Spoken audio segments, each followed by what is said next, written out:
Shalom.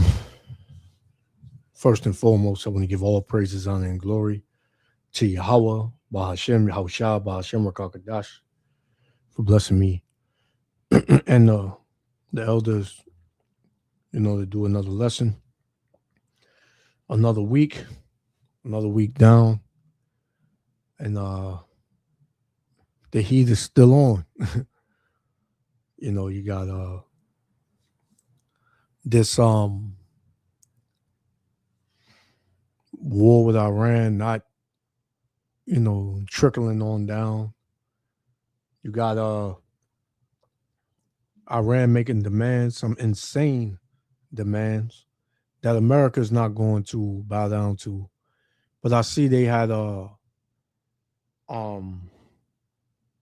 lifted the sanctions off of oil being either took to Iran or given to Iran. One of them I was seeing. But yeah, this thing ain't gonna slow down, man. It's not gonna fizzle out. It's not gonna be blown out because if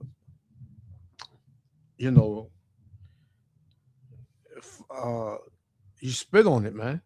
America spit on this on the fire. Now they will have people to believe that they got everything under control, and they're gonna wrap up the war soon, but they need all this help to open the Straits of Hormuz. They've been asking their allies, the British, who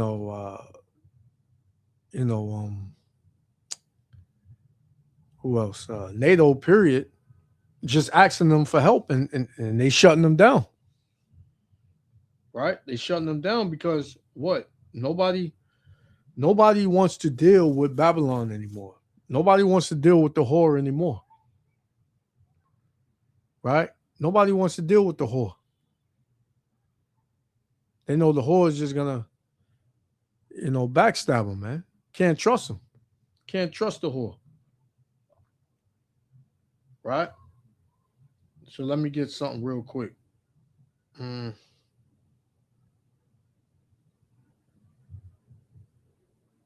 This is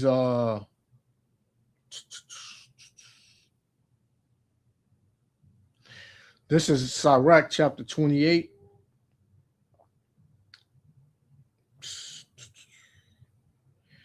This is Sirach 28 and verse 11. And it reads,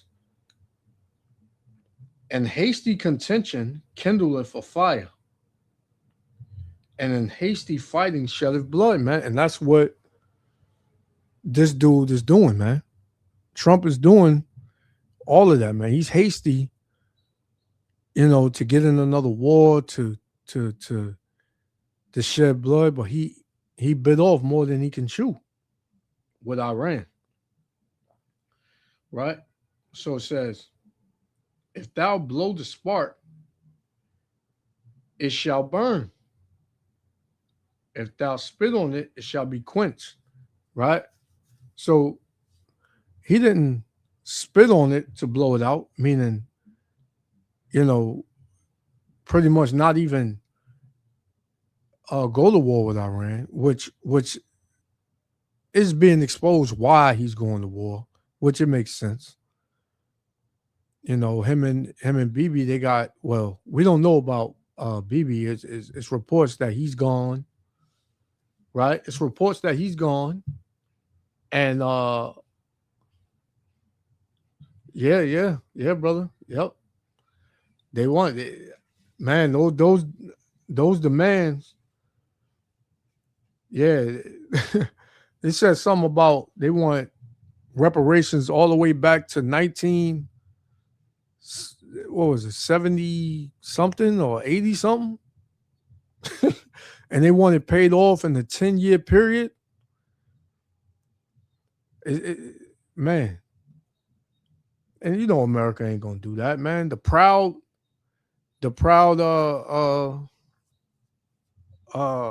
Babylonian, this proud whore, he ain't gonna do it.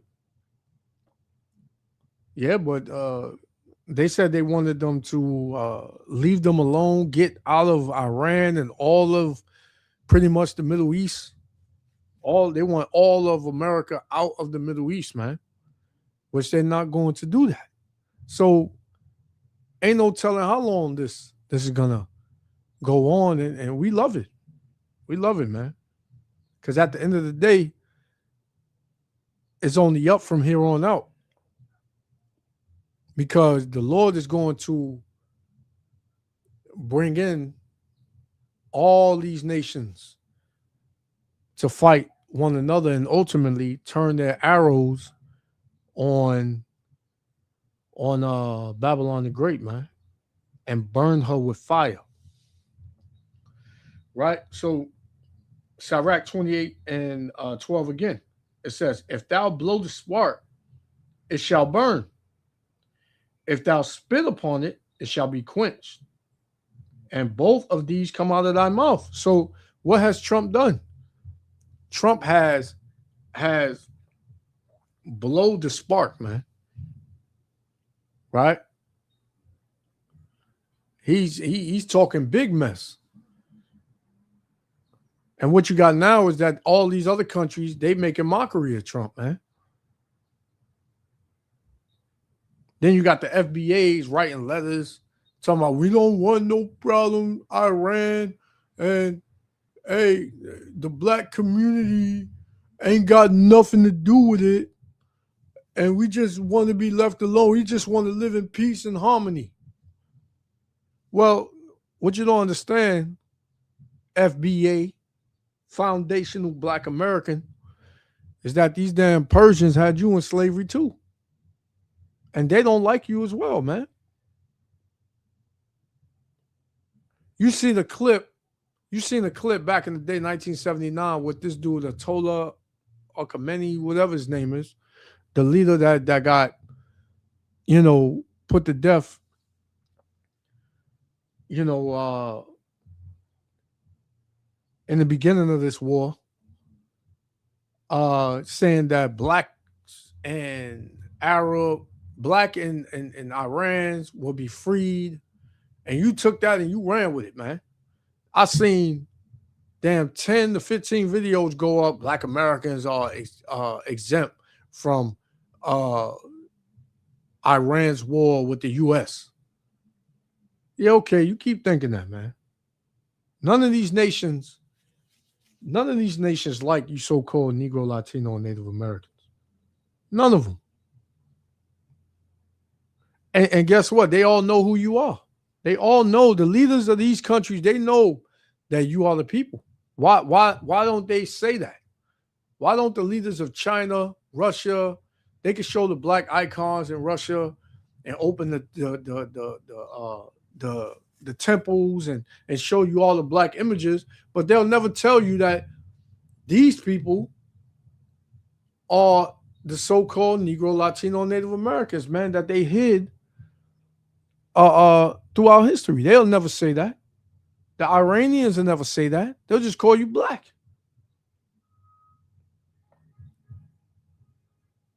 So, you FBAs, man, you some funny Negroes, man. And the elder McQuarrie says something about the FBAs believe that they were here, they were always here, and then us, as the ones came over here on slave ships, we're different. You know how stupid you sound, man. Nobody just popped up in America. This is the fourth part of the earth, man. Right? Hey, Shalom, Yaradon. Shalom.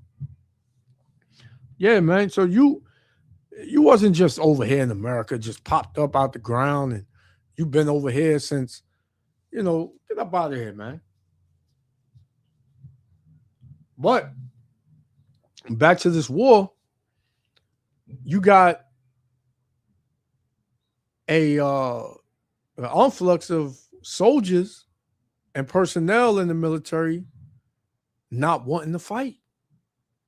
They don't want to be deployed. They saying to hell with Trump. And what he is doing is what they said was an illegal war. And we don't want to be a part of it. You know? So, man, this is showing you that America is just completely done. America is done. America is finished. America is done, man. Stick a fork in her, she's done. The golden kingdom, right? The golden cup is tarnished, right? So I got a video, right, which I didn't watch yet. So we'll watch it for the first time together. It's showing you pretty much how, these soldiers and military personnel and everybody just they completely divided. You got soldiers that's backing off and saying that this is against the Constitution and we ain't gonna fight, and then you got some that's saying to hell with it, we gonna fight for what the president says. So that's gonna bring a civil war in this country, right? This nation is divided. Let's get Luke 12:51. It says, "Suppose ye that I come to give peace on earth, right? I tell you nay, meaning no, but rather division." And that's what you see from the top to the bottom is divided, man. Right? Even Trump's administration is divided. People are resigning, right, left and right, out of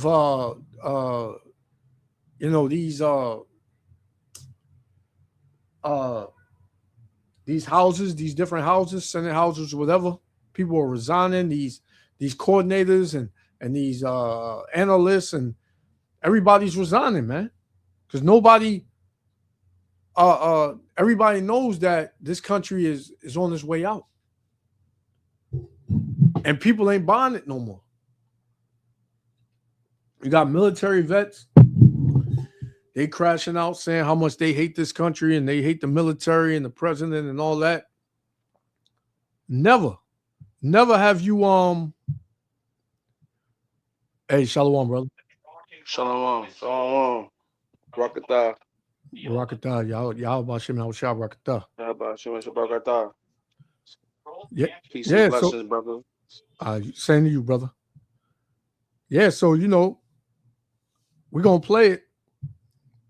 So you can you can see it for yourself. Right? You can see it for yourself, man. This place is a complete crash out now. So check this out, man.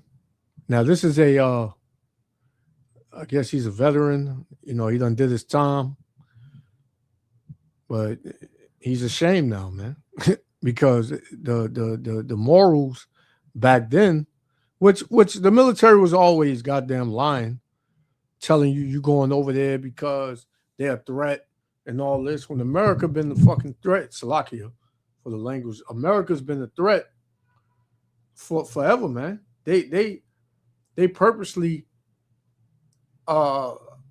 play a two-way street, right? They'll make something happen over here, something they did, to say let's go back 9/11, right? That was an inside job, or what? What did they say? Osama bin Laden did it. So now they had a reason to go over there and grab up whatever resources they had, murder, do whatever it is they wanted to do over there, and to the American people, these simple Babylonians, they're gonna say, yeah, they attacked us, so we gotta attack them. It's the code of war. But It's all a lie. So check this out. I am so glad that I do not wear a uniform for this country anymore. You want to know why? Do you want to know why I feel that way? This is why. We Jews are God's chosen people, and the Gentiles must learn their purpose in life is to fight and die for Israel. Which he's bugged out. This damn Guggen Slava, whatever his last name is, right? They are not the people. And the whole world is seeing that they're not the people.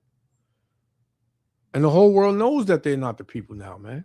You had a woman that was mocking, and she was playing both sides. She was saying, "Oh, I'm an Israeli and I need shelter over here in Poland," and she was like, "Why you come over here? Like, you know, what is it? God, what happened to you being God's chosen people? What, God is not, you know, he's not accepting of this anymore, or, you know, like why he's not protecting you, pretty much, because they're not the people, man. All these other nations, they know who the people are. They know who the chosen people are, man. Right? That lie is drying up. That lie is drying up, man.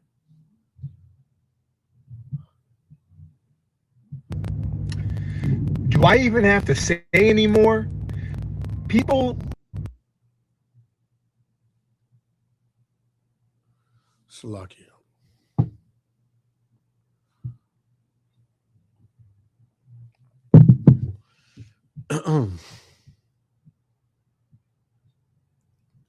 Yeah, I don't know what's going on. Satan. Let me see something. That's how they feel. We are so why. Do you want to know why I feel that way?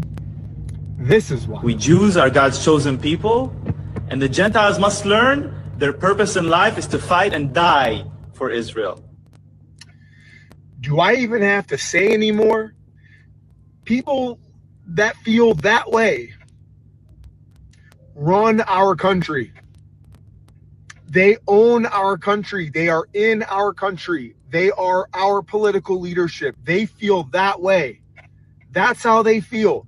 We are supposed to die for them. No, we are supposed to fight and die for Jesus Christ. That's who I'm fighting and dying for. Hey, well, you know, these Edomites, man, they threw too, man. They threw, Yeah, and they they're angry too. Yeah, Yeah, you got. but they always like you see, they always want to refer back to Jesus Christ. Yeah, man. always. Like, Look what they did throughout history in the name of Jesus Christ. Look what they've done. And guess what, man? Those your big brothers, man. Those people in that land over there. Y'all all the same people, man. Yep. Right? They're all the same people, man. And then they always refer to Jesus Christ, but then like they don't even read the Bible. They claim they read the Bible. These Edomites claim they so smart and so intelligent, but you can't even read simple things where it says that his skin and where part and when Moses was in Egypt, he looked just like the Egyptians. That's why he blended in with them. And everybody know the Egyptians is brown skinned people. You know what I'm saying? Dark skinned people. So then how the hell can, if Moses is a seed line that David came out of, you know what I'm saying? And then so-called Jesus Christ came out of David's seed line, how the hell he just turned white, man? Yeah, exactly. When you bring that up, they'll just say, "Oh, it doesn't matter the color." Now it don't matter, but as long as it was all pale faces and every damn pamphlet that they pass out, and every time you watch a movie, you know, he looks like, you know, a devil. You know, you don't question that. You don't say, "Man, why every movie I look at, you know, why he gotta be light skinned?" You don't say that. And remember the movie I sent you last week about Jacob, you know that? Sure. Yeah. In the movie, you know, they always got the the so-called Israelites, right? 'Cause they refer to them in the movie as Israelites, right? Mhm. And it's Israel, whatever, right? Abraham and all that stuff. Like they all got beards, but now these now they against beards now. You know what I'm saying? Mhm. Like Mhm. it's Yeah, these devils even tell you at certain jobs you get in the city, you got to cut your beard. Why? Why they want you to cut your beard? They want you to walk around looking like a little boy, man. it's like they have all their pictures. These little naked babies all around. These supposed Yeah, to be angels, naked babies. yeah, What? man. Yeah, Just paganism, man. yeah, Paganism and pedophilia, man. yeah, man. 'Cause that's because white people, you know what I'm saying? These Edomites, man, they love pedophilia, man. They Yeah, they they love taking the innocence of the young, man. They yeah, love that, yeah, man. yeah, yeah, man. And that and the whole world is seeing that, man. And you got Edomite women saying how these devils, all they do is talk about Jake. All they do, man, talk about the Israelite man. And Edomite woman looking like, man, like why you so interested in them? They talk about Jake Rod and all that stuff, man. I don't want to get too Con. graphic. But yeah, Nah. that's crazy. Yeah, that's a fact though. They obsessed with Jake's rod, man. Because they woman's obsessed with Jake's rod. Once Yeah, she gets man. exposed to it, you know what I'm Yeah, saying? Like yeah, and that's why they try to keep them away from Jake. You know what I'm saying? They yeah, try to keep their daughters away from Jake, man. yeah, You yeah, know, but now right now it's a shift. It's a shift going on right now where Jake is becoming the most valuable man on the earth, man. mm-hmm. Where all the women on the Mm-hmm. nations, you know what I'm saying, want to deal with him, want to deal Yep. with Jake, even if he in poverty, man. Yeah, yeah. I did a lesson on that too, man, because you had Eve saying, pretty much if the so-called black man was so bad, why does every race of women want him, and why do they have classes? Why do all these other races of women attend classes to make themselves more appealing to Jake? Why is that? So, Esau, his lie was only going to last for a season. And his season is up. His season is up, period, with all the lies. Because he's being exposed to, on a level where now he got nothing, he got nothing else to do but crash out. He got to come in with his blessing now. Because every time he tries to, pull a sheet over everybody's eyes, is ripped up, man.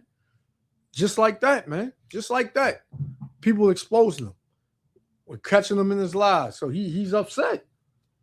So soon, he's just gonna come out with his blessing and say, this is what I want to do. I just want to, I hate your eyes. Ain't gonna have no other choice. Yeah, because he's seen that his power was fading, man. He used to be able to just go around conquering everybody, no fighting back. Now you Yeah, seeing the world seeing that his weakness, man. yeah, All yeah. that tough talk that and see, look, Trump gotta keep talking crap about how we doing it, but in the world really seeing what the truth is that That's right. y'all not really winning. You're not winning. Y'all trying to hide the fact that you're not winning, and Yep. Trump's going to keep running his mouth, but them Yeah, gas yeah. prices still going up. Yeah, So yeah, yeah, how you exactly. got control? How you got Yeah. control? The gas prices still going up, man. And you need help. Because in Jersey right now, right, gas was $2.80 like last week. Now the gas is $3.80 a regular, Mm, $5 for yeah, premium and for yeah, 93. yeah. So It's crazy, you man. come on, man. Yeah, so how you winning, man? Yeah, what's coming out your mouth ain't adding up to what people are seeing or how they living. Just like you say, the economy is great, it's booming, but people are more stressed out and depressed than ever, man. They can't make ends meet. They struggling. And then you got the mayor of New York. He got these Muslims all over the place now. He Yeah, participated in damn prayers and all that. And hey, brother. I ain't gonna even lie. Just yesterday alone, I seen so many Muslims out here. I'm looking. I'm like, yo, what's going on? Like, all the women head covered. You got dudes out here. You know, you got Jake and his ignorance. Jake out there right now. Jake out there, man. Heavy out there. Yeah, that's what I'm saying. What I don't know what's going on, but I ain't never seen this many just walking around and just everywhere. It's crazy, man. I don't know. And Jake is a fashion show for Jake though too. For young Jake, it's a damn fashion show, man. They don't even listen, man. Anything what Jake gonna do, Jake gonna always water it down, man. You know what I'm saying? He gonna turn what they do, they take as seriously. Jake gonna turn it into a fashion show. Yeah. That's all it's about for Jake, man. I'm a Muslim, yeah. I'm a Muslim, yeah. Allah. But you don't know nothing, man. I don't read the Quran like that, but you know, But look at my fit though. Look at my fit. It's clean, right? Clean, right? Exactly. That's all Jake care about, man. I see it on my Instagram right now, man. Yeah, right now I think they're in Brooklyn right now. Yeah, I think it's called the St. John's Park or something. I just see on my feed, man. They all in there right now, man. Yeah, I seen. Hey, shalom, elder. Hey, shalom, Akim. Shalom, elder. Shalom. Yeah, I seen a lot of Muslims yesterday. A lot of them, man. It was everywhere. Everywhere I turned, man. If I went over here, I went over there. They was there, and I'm looking. They just walking around, and it was a holiday yesterday. Oh, that's why I was trying to figure out what was it. It's a holiday called it's called El Da'al Mubarak. That was a holiday ended their fast. Oh, okay. Yeah. So every 20th of March, there's a holiday. It was what's his name? Gave him the holiday. The mayor. What's his name? Yeah, the mayor was participating with it. Yeah. Mm-hmm. The mayor before this guy here, I can't remember his name. He was the one that gave him the holiday. The black dude. What's his name? Oh, Eric Adams. No, Eric Adams. There's another one before that. De Blasio. De Blasio, cut. Oh, yeah.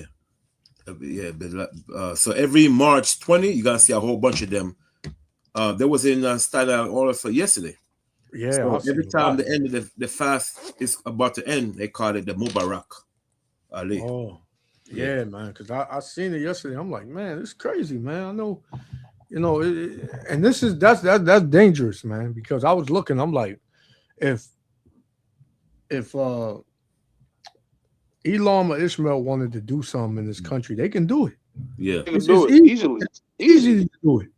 Because yeah. there's so many in there. That's just like if China wanted to, or you know, Japan wanted to, or you know, anybody wanted to. It's like it's so easy to do something in this country because you know everybody's here. It's a melting pot, like the scriptures say, melting pot, man. Exactly. All nations is in here, man. We all mixed together. You don't know who's who. Exactly.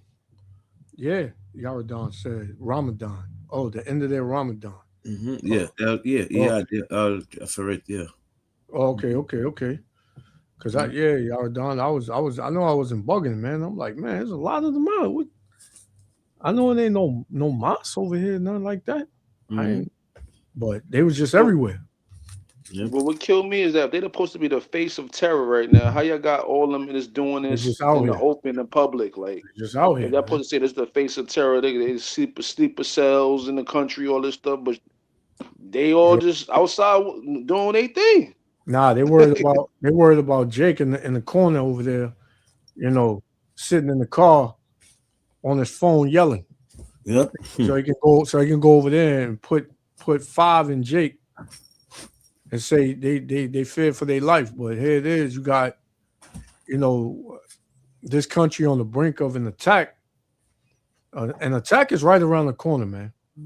There's no way you can stop that. You can beef up security, and you can put more police out here in the streets. You can even put the National Guard out here, man.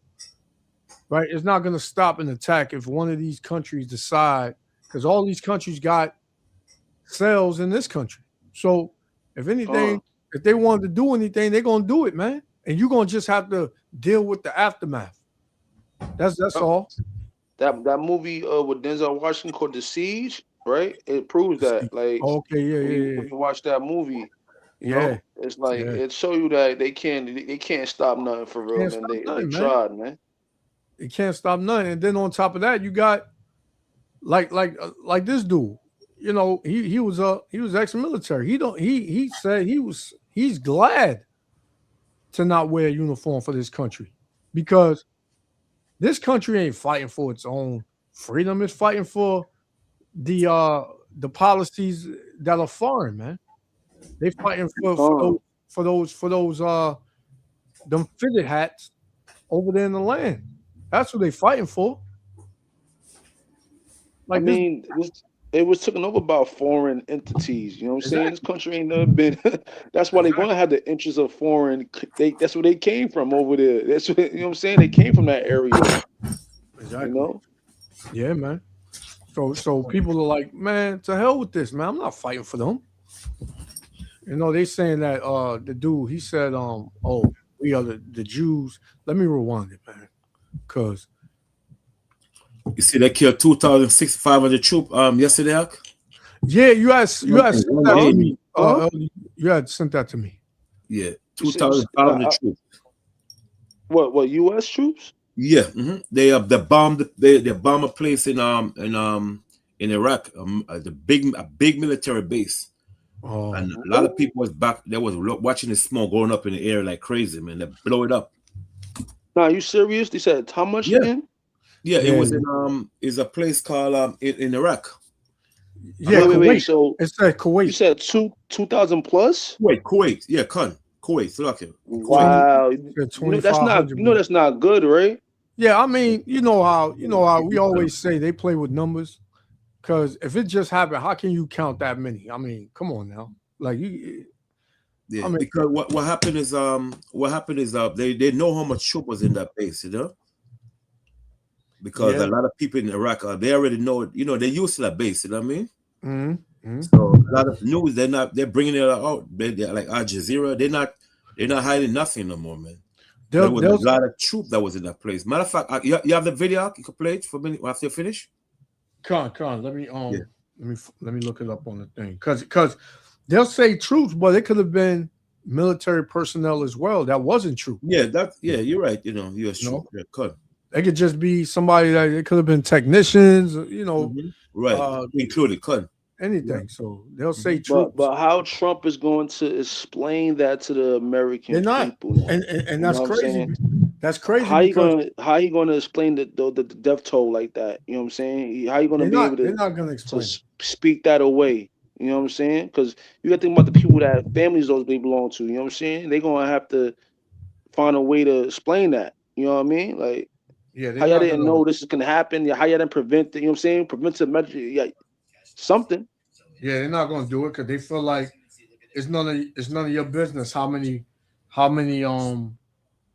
people are dead. The only people need to know that is the family.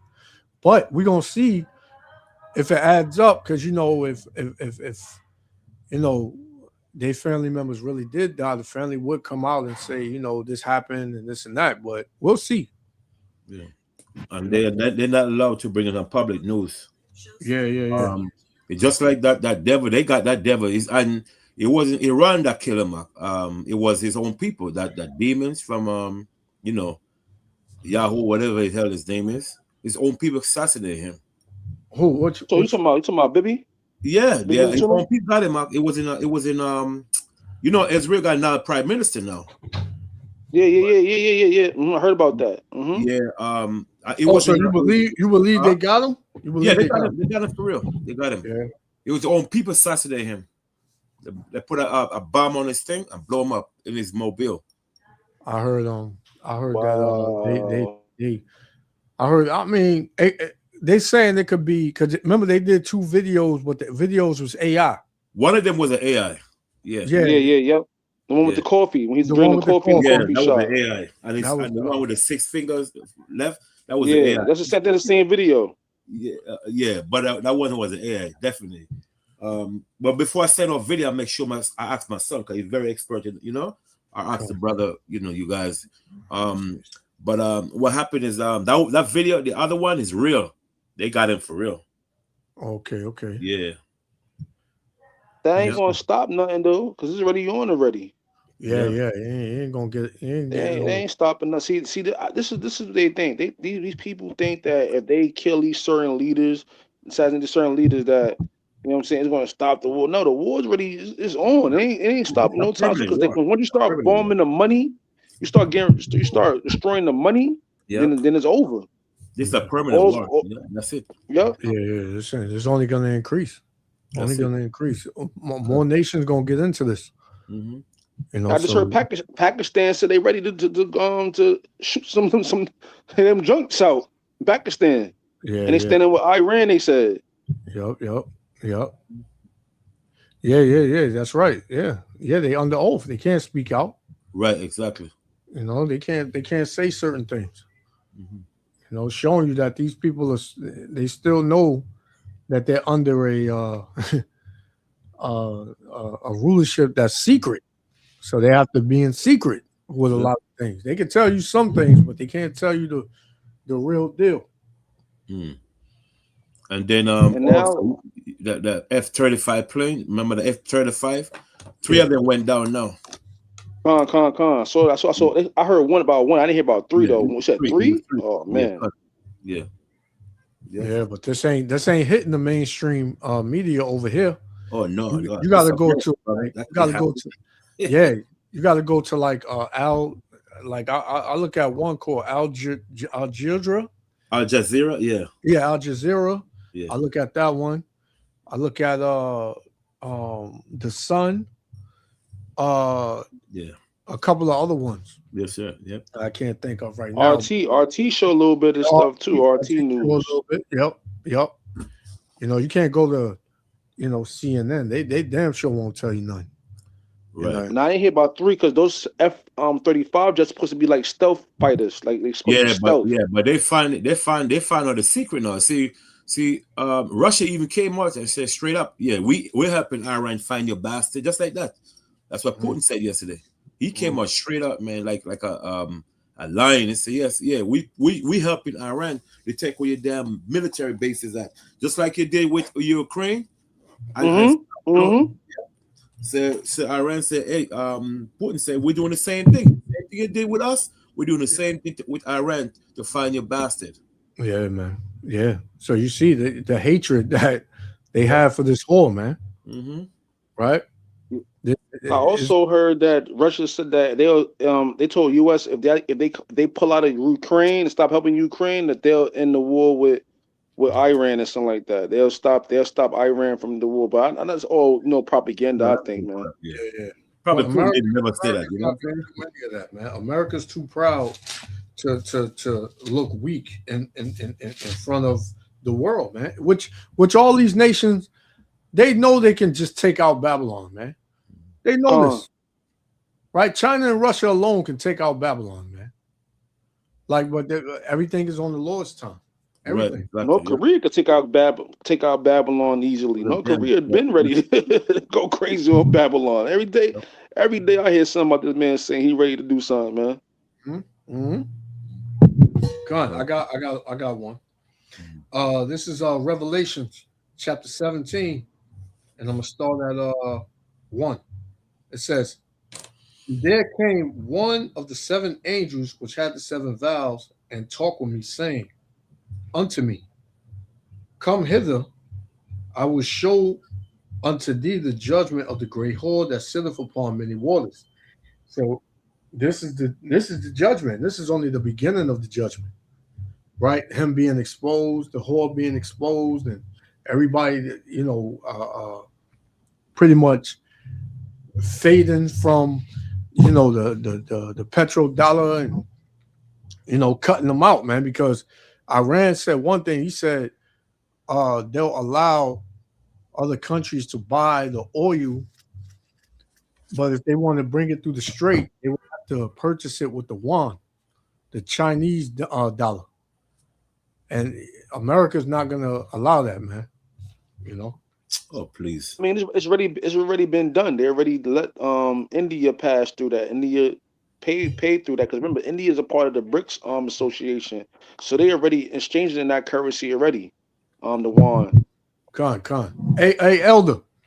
That's what I meant to ask you yesterday, right?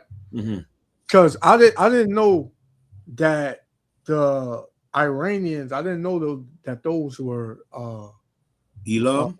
Elam. I thought those were Ishmael. I thought that was Ishmael, right? No, they're from Elam. Yeah, Con.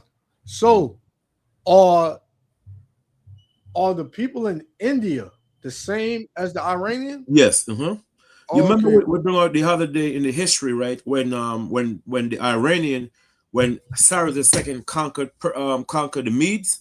The Medes at that time was the land where the Persian was at one time. Because the land of the Mede, the Persian king was Cyrus II, and he went and conquered the land of the Mede in 550 BC, right? And took over that land known today as Iran. Okay. That's what they call the Persian and the Mede. But the Medes is not there no more. Some of the Medes is still in that land, but the majority, the bulk of those people in the land of Persia, those are Iranians. Okay. Elam. Con. This whole time I was thinking that they were Ishmael. I want to say, let me see. When you finish that, we gotta go a verse in Genesis 10:21. Con. Verse 2, Revelation 17:2, it says, with whom the kings of the earth have committed fornication. Yeah, because all these other nations, they were in bed with the whore. It says, and the inhabitants of the earth have been made drunk with the wine of her fornication. Yeah, man, they got rich.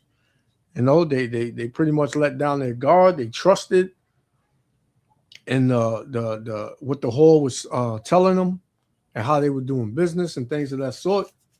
But now they're seeing that the whore can't be trusted. Right. It says, so he carried me away in the spirit unto the wilderness, and I saw a woman sitting upon a scarlet-colored beast, full of names of blasphemy, having 7 heads and 10 horns. And that's the beast, right? And you know, the beast is NATO. And they all have pretty much gotten rich with Babylon the Great.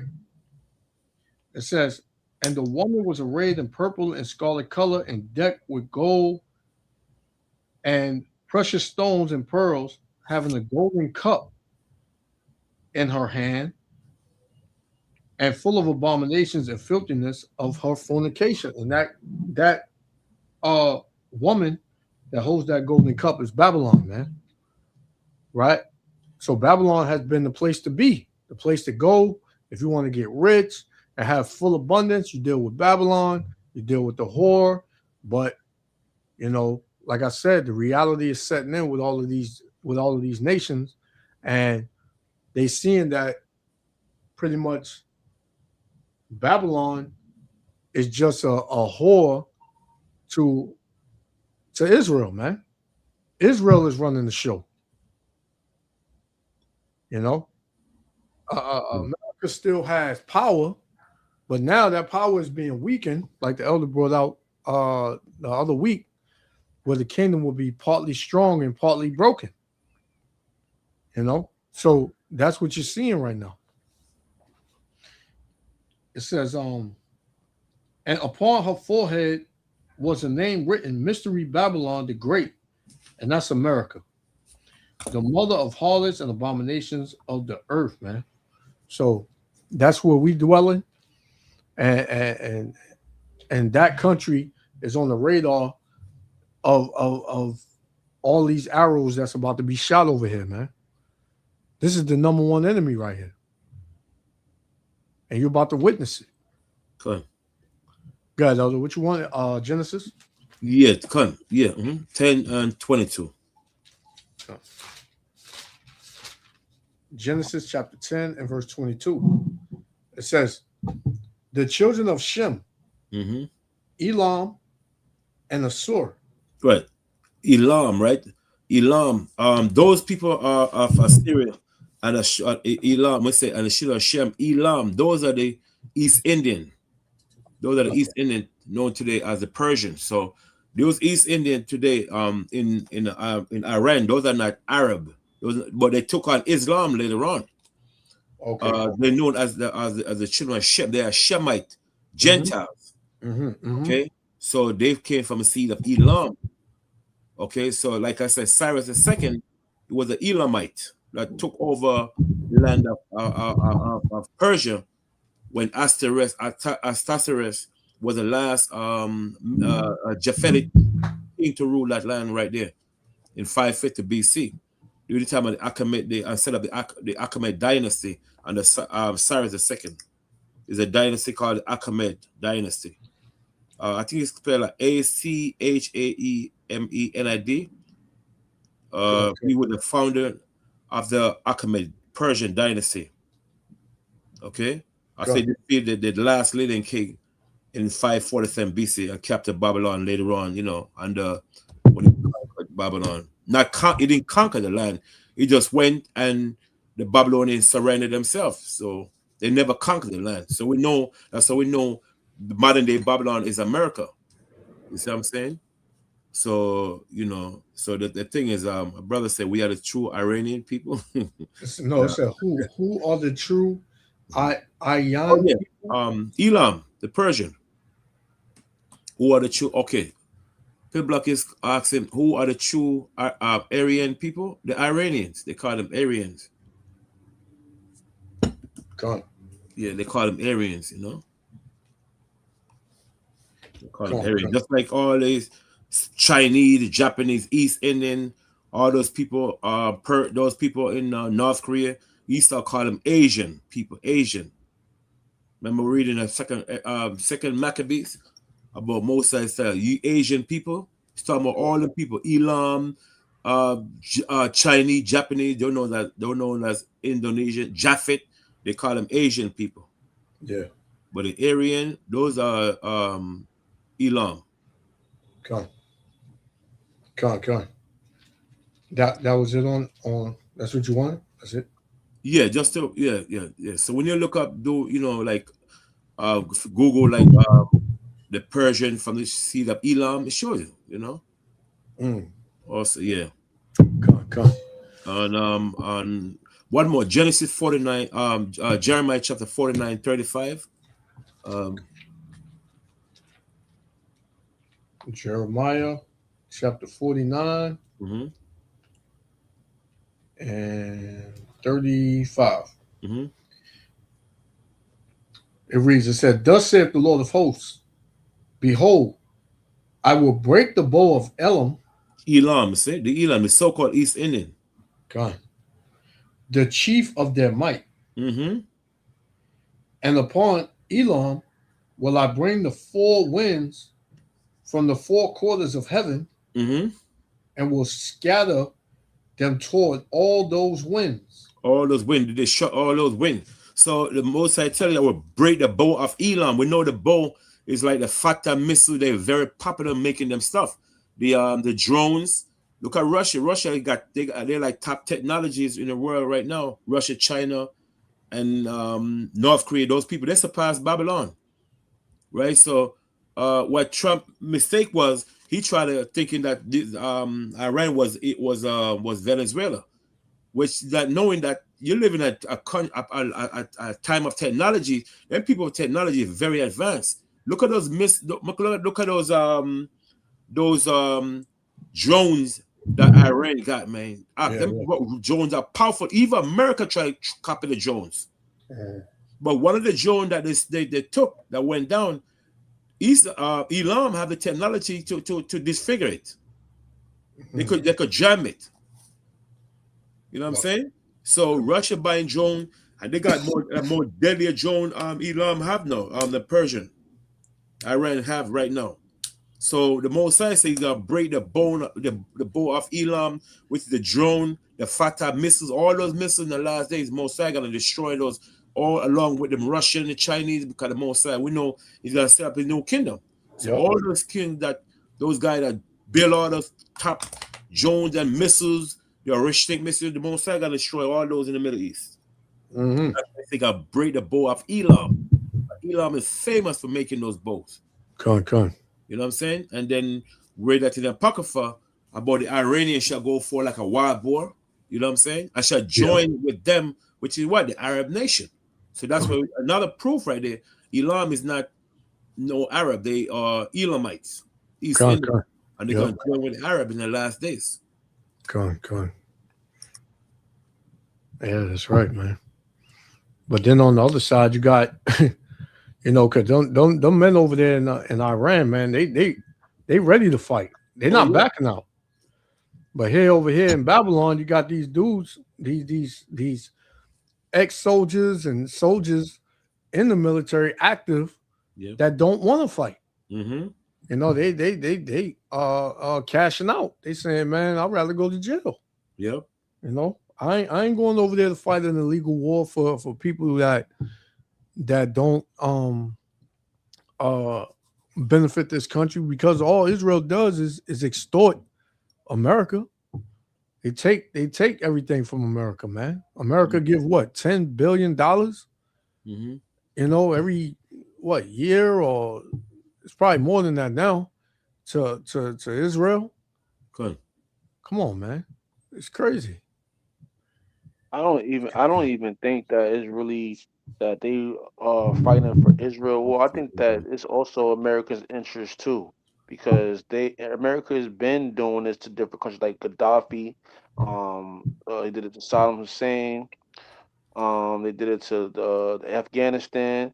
So it's all. I feel like it's not really about the religious part of what they're trying to say. You know, it's a holy war and all that stuff. Like it's about money, man. Everything that these wars is always about money, man. Trying to get the resources, man. They're trying to they're trying to take the resources. Israel wants to expand the land of Israel. Them Israelites, for the Israelis, they want to expand that land. So Iran's right there, and Iran is rich with a lot of resources. You know what I'm saying? Because Iran is self-sufficient, one of the most self-sufficient countries in the whole entire planet. You know what I'm saying? So they want that. These people are greedy, man. Remember, the Edomites are greedy, man. They want to take everything from everybody and make you work for what your land already gives you for free. You know what I'm saying? So that's what I think it's about, man. You know, they try to make it seem like it's the America. Oh, we fighting for no. It's because y'all want that no resources over there, man. Like it's just like Africa. It's like Africa, man. They want to take everything over there too. Africa is one of the most. Africa has everything that the world needs. You know what I'm saying? In Africa. So, and that's why they went over there and took over that place. You know what I'm saying? So that's what I believe, man. Same thing with Haiti. Haiti was a rich country too. And they went over there and they still milking Haiti.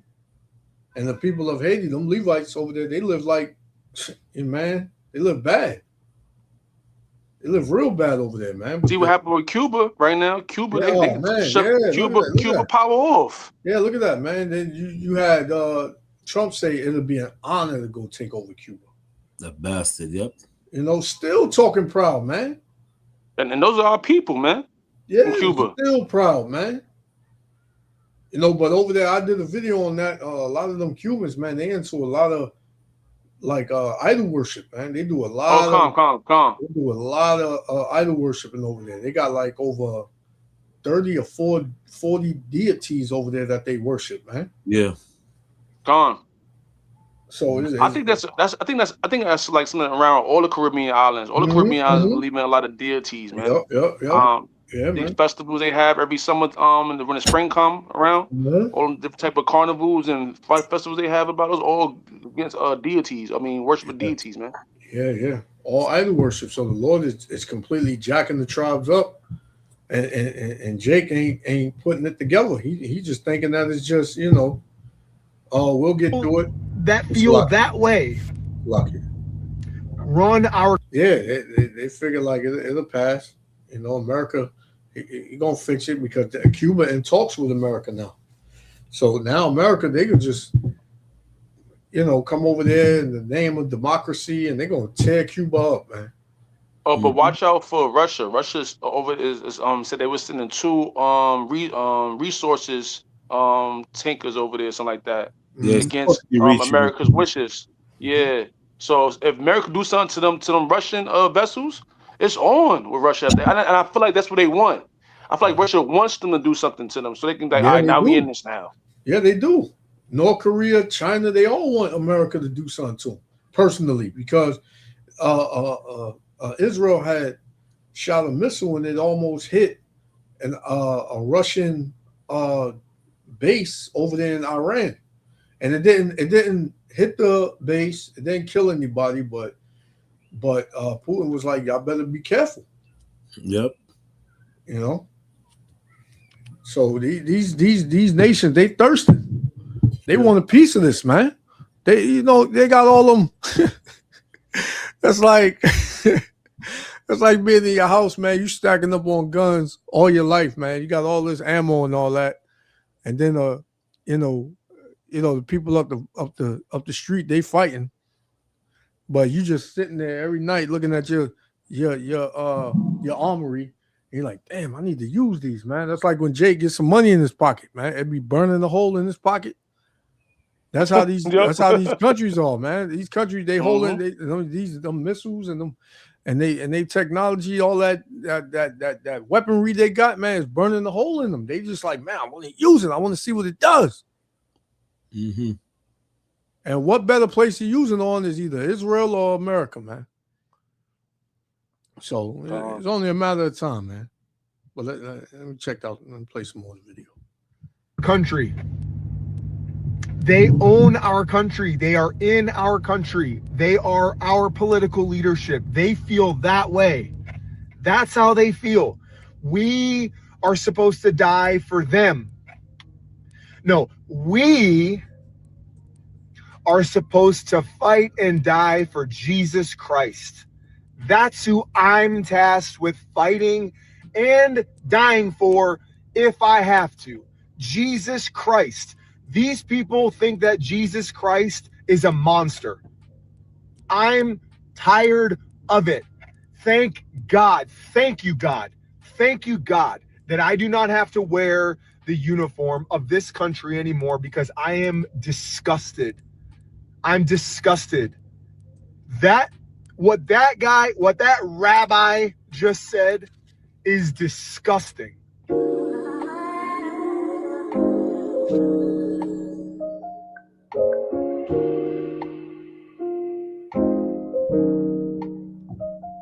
Wait, Salaki. Let me see what it said. It said, let me see. Resign after refusing to carry out illegal boat strike orders from Trump administration. Now, that's a Jake.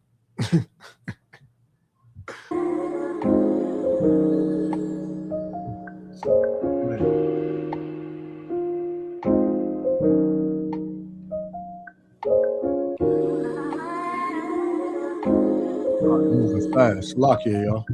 Cause I ain't see this. It's my first time seeing it. It says, let me see. It says Admiral Alvin Hormy forced to resign after refusing to carry out legal boat strike. Oh, okay. So it's the same dude.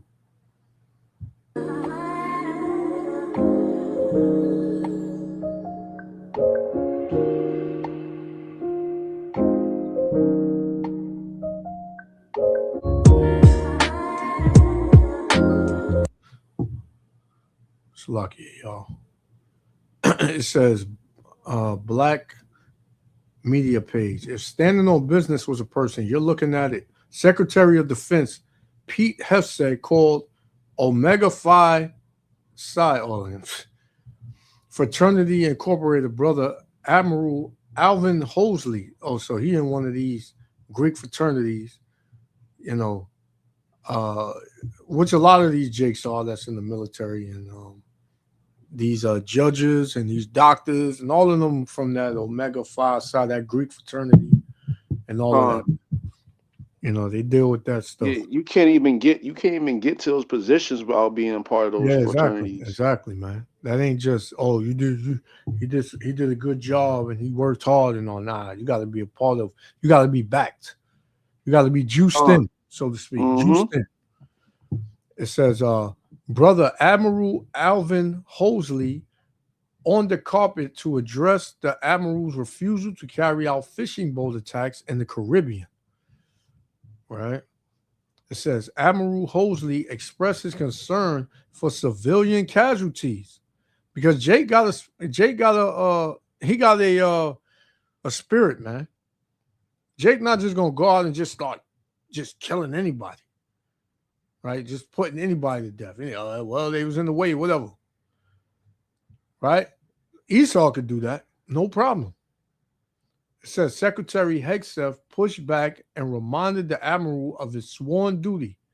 Admiral Hoseley informed Hegseth that he had no intention of carrying out an illegal order after 40 years of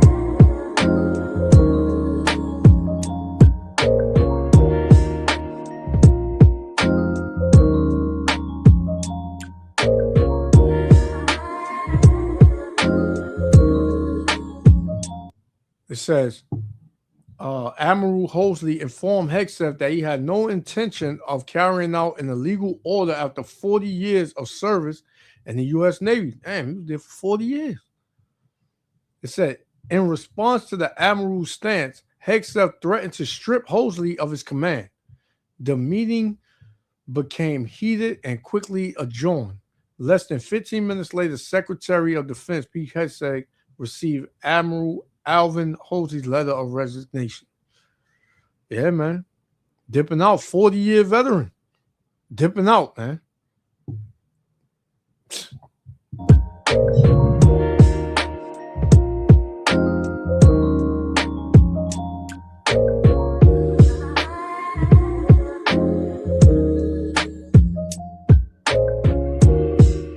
Wow. It says, in recent days, members of Congress have reached out to Admiral Hoseley requesting him to testify on events surrounding his resignation. Admiral Hoseley has receipts. Admiral Hoseley has agreed to testify, man. This place, this place is done, man. Hey, as long as I've been, on this earth, man, I have never seen division in America the way I'm seeing it now. To where, the military is not following direct orders from the president, man. They saying to hell with you, to hell with what you're doing, and they asking them to testify, man. Once they resign, they asking them to testify, right? So, man, soon, man, you're gonna see a lot of lockups. People gonna be getting cuffs slammed on them, man. And that devil, Pete Hegseth, man, that Trump's, right hand man, Trump's, turd. Yeah, man, he going down too. It said these devils. You can hear me, Elder?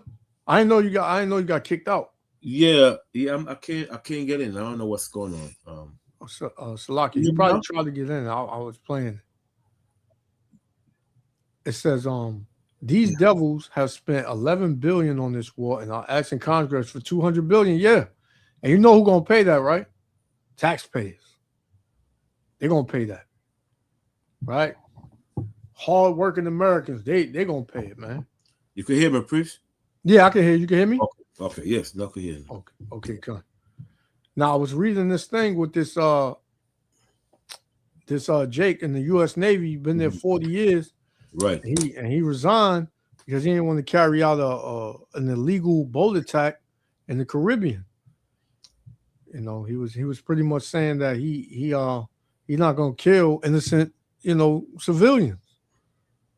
And he said it got heated, and he resigned, and then Congress reached out to him to explain himself why he left, and he agreed to testify. So it's going to be something that come out of this. Yeah, that's good. He resigned because if they terminate him, what's going to happen? He's going to lose everything. Yeah. That's smart, you know. Uh-huh. Damn devil, man. Esau. 40 years, man. 40 years he been there. He probably seen some stuff too. More than likely, he's seen some stuff, man. He dealt with a lot too. Yep. You know, it's crazy. Let's play some more.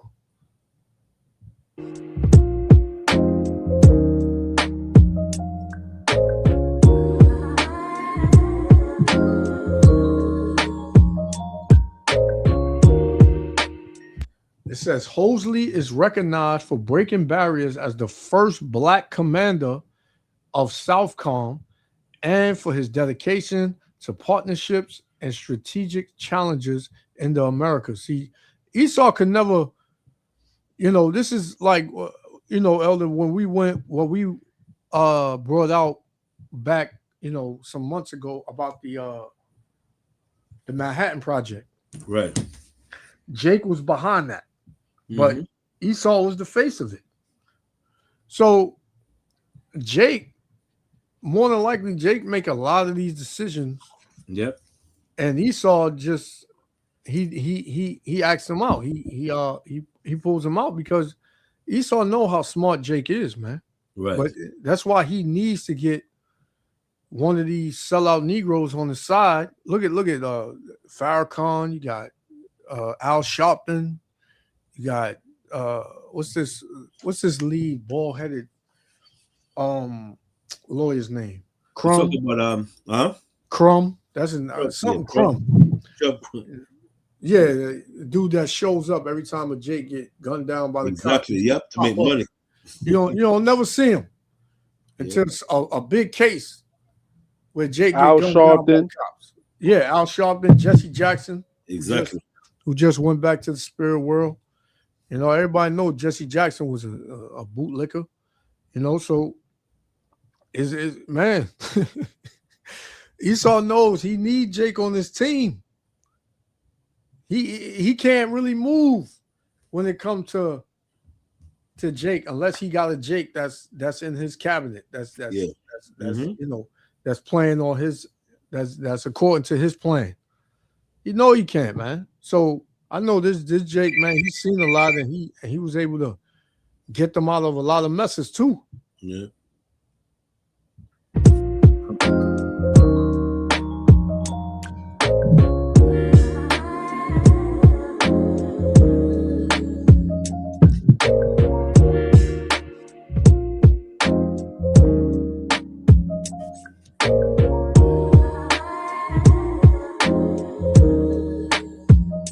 And the hits just keep on coming. Confirmed, several U.S. military bases are experiencing internal revolt as huge number of soldiers are refusing to go to the battlefield and die for Israel.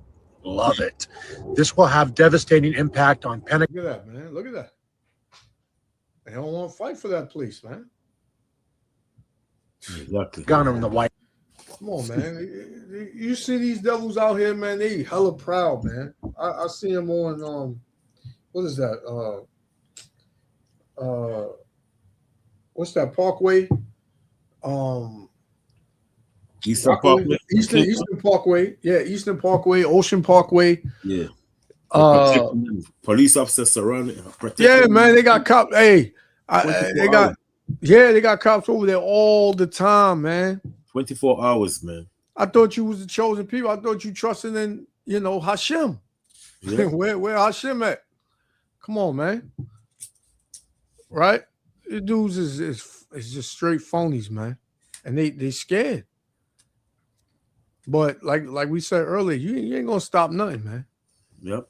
Can't no one little cop car stop nothing, man. These Iranians, man, they willing to go all the way. Yep. White House. Internal revolt is the first time to be experienced. Absolutely love it. This is to all you kids over there. Do the same. You don't need to die for this motherfucker. Well, the Army has me penciled in for an other than honorable discharge, but there's still time to get that dishonorable discharge. Just kidding. I'm declaring an end to my conflicts with the Army.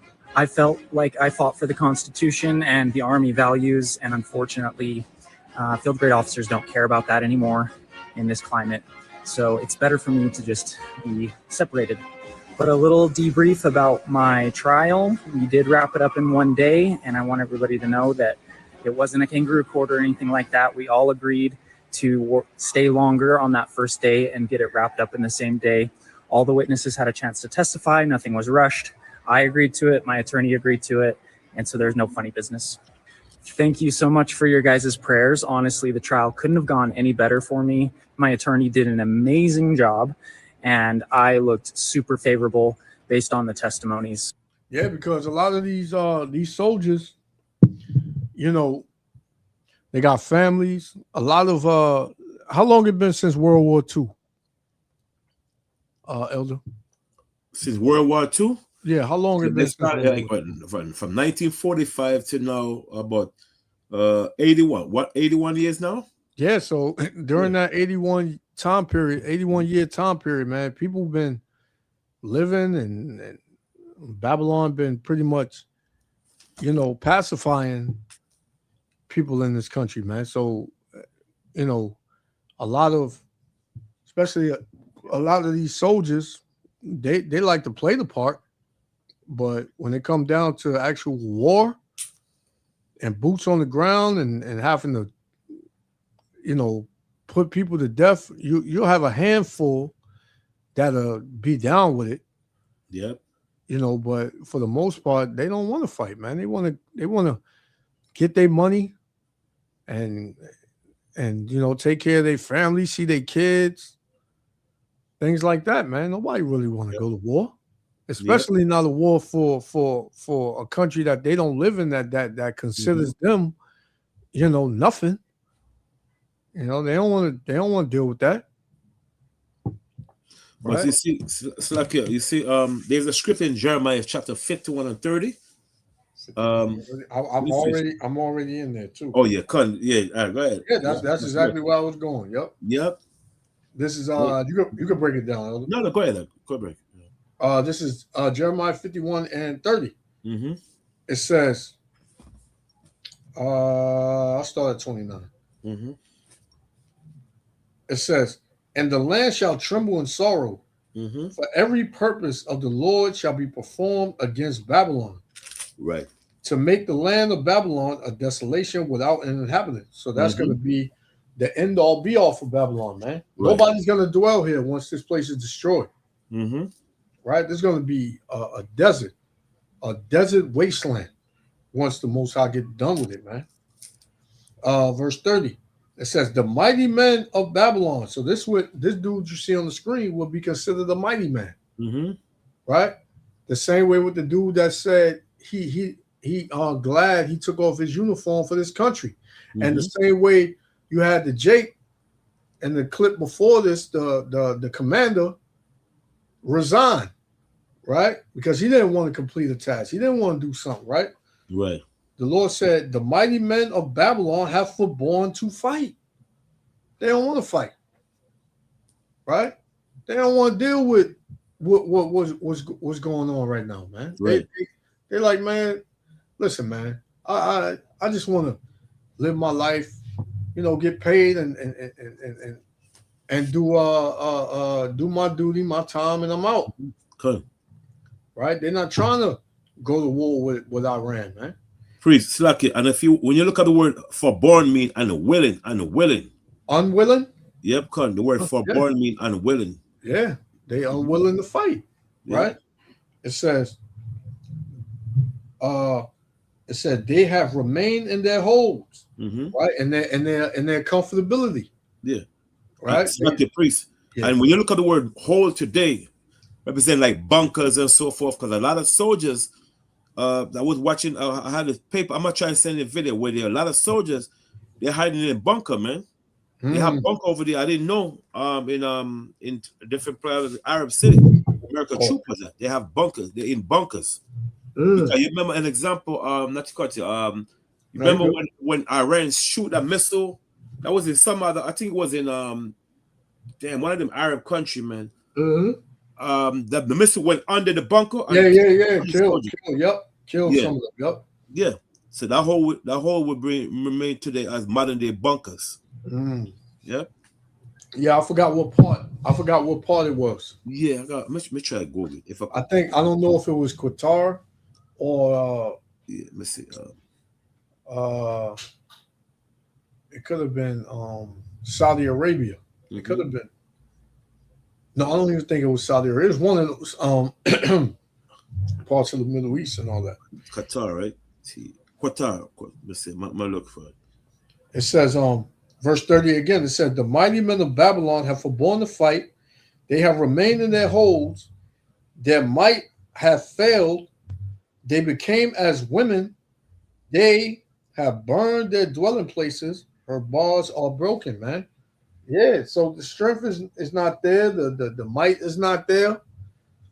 They don't want no problems with what this war is bringing. And on top of that, America is losing. It's like a priest. I found it. It said America. It said report in Qatar. You're right. It's Qatar. Qatar report indicate U.S. troops used bunkers for shelter during Iranian missile attack in 2025 and March 2026, where 245 American soldiers were blown up. Man. And all personnel were accounted for at that time. You're right. The personnel also. See? Yeah, 200 and they was hiding in the bunker in Qatar, and they Iranians sent a missile and blow it up. Yeah. Now, how did they know they was hiding in them bunkers? It had to be some other technology they had. Yep, exactly. You know, so Iran is not in this fight by themselves, man. Yep. Right? And we already seen that NATO is not helping America. Mm-hmm. It's just America, the big Satan and the little Satan. Yep. That's the only ones that's in this war together, like on their sides. You know, France ain't helping. The British ain't helping. Well, Great Britain ain't helping. Right? Because what? Trump said he didn't need NATO. And then turn around and ask for their help.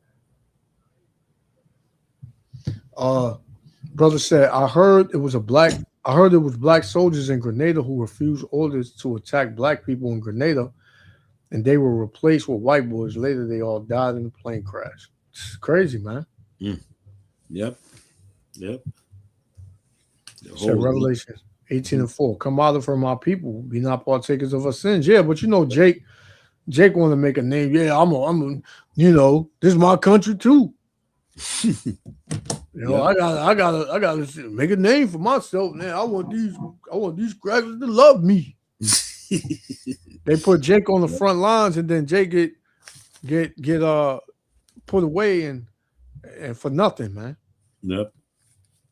Shalakia, I just wanted to say that the Motai set Babylon up so perfectly because he made Babylon be prideful about when they invaded Venezuela and got the president from out there. So they already feeling like, they can do that to anybody now. You know what I'm saying? That's what Trump said that. Yep. He said, who gonna stop us? Yep. And that's why he thought he could do the same thing. All right, so we got him. Ain't nobody came to his rescue. All right, let's go to the next person. Let's go get out here and look at the big fish. You know what I'm saying? Yep. He was pumped up, and now look at them now. Now look at y'all now. Yeah, man. He don't, like I said, he bit off more than he can chew now. Yeah. You know what I'm saying? So now he in the world of trouble, and he won't admit it. He won't admit to it, man. It's like a priest. Dubai too. Yeah, Dubai got hit with a missile with a hotel, I believe. It's like a priest. I have a book here, right? Come on. It said in a modern text, the holes are hole mentioned in Jeremiah 51 verse 30 has been interpreted simply to represent bunker or fortress or secure underground stronghold where soldiers or citizens hide when their traditional defense have been breached. See? Yeah. Yep. So that's like last resort. That's what you run to get for cover. Mm-hmm. When they breach. Yeah. But they knew where your hiding place was too. Mm-hmm. So you was done off. You was done off anyway, man. You know, America is through, man. It's completely through. Let's finish it off. I want to give credit to 2 former members of my chain of command that I felt gave extremely honest and accurate testimonies at the trial. I'm not going to name drop them, but I do want the formation to know who they are, who the good leaders in our organization are. One is a total man's man that likes to hunt elk. And the other one, he looks like he came from a youth group that was established several decades ago that wasn't very popular. Yeah, it went so well for me. It almost seemed like the prosecution was doing me favors at times. I decided to testify sworn, which means that the judges, the panel of officers, could ask me questions as well as the prosecutors. I waived my right to not be questioned by them, and they decided not to ask me any questions when I did that, which was extremely surprising. Based on how well it went, both myself and my attorney, when they went into deliberations, were almost certain that I was getting at least an honorable discharge and maybe even getting retained in the Army. Unfortunately, they chose even worse options. So those first 2 options, they did not select, the retention and then the honorable discharge. They skipped general discharge, which allows me to retain some of my benefits. And they went all the way to the bottom option, the worst option they could have chosen, which was other than honorable discharge. Unfortunately, that option does strip me of my military benefits, but I'm okay. It's all right. I don't need their fucking welfare anyways. I strongly believe that the judges had their marching orders long before the trial even started. But anyway, thank you guys so much. I really genuinely appreciate the prayers and those of you that went above and beyond, donated to my Give, Send, Go, ordered my goodies and Pokemon stuff to help me pay for my attorney fees. Thank you so much. I genuinely appreciate you guys. You guys are the best. You motivate me to keep doing this content and keep speaking out. So thank you. I was working behind that counter right there when the Army recruiter came in and introduced himself to me and told me about the Army Street Deceit flight program. So I thought it would be fitting to close this out here. Americans are waking up. I'm a fucking United States Army combat veteran. I did not spend time away from my fucking family for the bullshit that's going on in this fucking country. I took an oath to defend the fucking Constitution against enemies foreign and fucking domestic. And right now, the enemy is fucking domestic, sitting at the fucking White House. We stand with the immigrants. This is what we need, brother. Country. I salute you. We stand to say fuck ICE and fuck Donald Trump. Hey, you see it, man. Just today. They this country is divided. It's a huge division in this country, man. Right? And it is bigger than Trump. You know, everybody pointed out that but Trump got, you know, he got his strength. You have to follow order. Yeah. There has to be another Kennedy in office. Yeah, man. Yep. It says veteran calls on U.S. soldiers to refuse illegal orders. You know, and they saying they dropping out by the hundreds, the soldiers. Yep. You know. So, hey, man, we just watching. We just sitting back and watching, man. Watching as well as praying, like the Lord said. Let me get one. This is 1 Peter chapter 4, verse 7. It says, but the end of all things is at hand. Be ye therefore sober and watch unto prayer. So that's how we gotta, you know, be in these last days, man. We gotta be sober, meaning spiritually sober, not dealing with all these doctrines and dealing with what the world is into, and we gotta stay focused, man, on the straight and narrow. Yep. You know, and watch what's going on in the world. Mm-hmm. You know, and of course, pray as much as you can, right? Because these Edomites kill me, Doc. These Edomites kill me. I didn't fight for this country. So what did you fight for? They like, come on, half of them when you on roll. Slack Kazak. I understand what he's saying. When he say he didn't fight for this country, because majority soldier they start reading books and realize that they wasn't really fight for America. They would fight for American interests. Because every war America fought is always American interest. And what's the first thing they do to brainwash you? Oh, well, you know, you gotta fight for your country because they're about to terrorize this country. They were about to blow us up. And whenever you feed the people them, it will coincide with your, you know, like, damn, you know, I gotta fight for this country now. But when the country, the soldier came back, they said, damn, did I really fight for America? And I would fight for American interests. An example, when this bastard, you know, in Israel, you know, because he was part of the 9/11, you know what I'm saying? He was responsible for start that. He got Bibi. Huh? Bibi. He was the one that caused the 9/11. Yeah. In order for his own interests, you know what I'm saying? And create this bad that's cracked about Osama bin Laden. So what happened now? A lot of soldiers, they figure, all right, they see the building went down and said, man, no, we gotta go fight for this country, because that's how you could trigger them to go to war. Just like the same thing with Pearl Harbor, right? They know the Japanese was coming, but in order for them to go and test the Manhattan Project, they have to what? They have to let the Japanese come and attack Pearl Harbor, just to find an excuse to say, you know what? Yes, we could go to war now because the American people see the Japanese attacked Pearl Harbor, but they could have prevented that because they know the Japanese was coming. So what they did, they intercept the radar, so the Japanese would come and bomb them. And what they do, they take away their best military ship and left all those the soldiers and all those old ship, and they end up dead. A lot of them end up dying. You see? So that's the same thing. When 9/11, a lot of soldiers went to Iraq and especially Afghanistan, supposedly looking for Osama bin Laden. The soldier realized, that was told by the central commander, that you're going to protect the poppy seed. So the soldier were like, poppy seed? What do I have to do with looking for Osama bin Laden? So the general were like, listen, just do your damn job. Yeah. And they realized this is not no 9/11, there's something wrong. Come to find out they were protecting the poppy seed. Yeah, so what that man was saying, the soldier was saying, that guy saying before, we're not fighting for America. Is another word, he realized that it's not American issue we fight for. It's for what? It's for outsider, like Israel. Yep. It takes one man in court to wake up a lot of American soldiers, and they go viral, realizing they're not fighting for America, they're fighting for Israel. So about the dude the Edomite that broke his hand. Yes, Con. He's the one that exposed everything. Yeah, you know he running for Senate, right? Yeah, he running. Yeah, because I was listening to him on the radio station yesterday. Yeah, he was running for Senate. He gonna win too if he run. Yeah, he wake up a lot of people, man.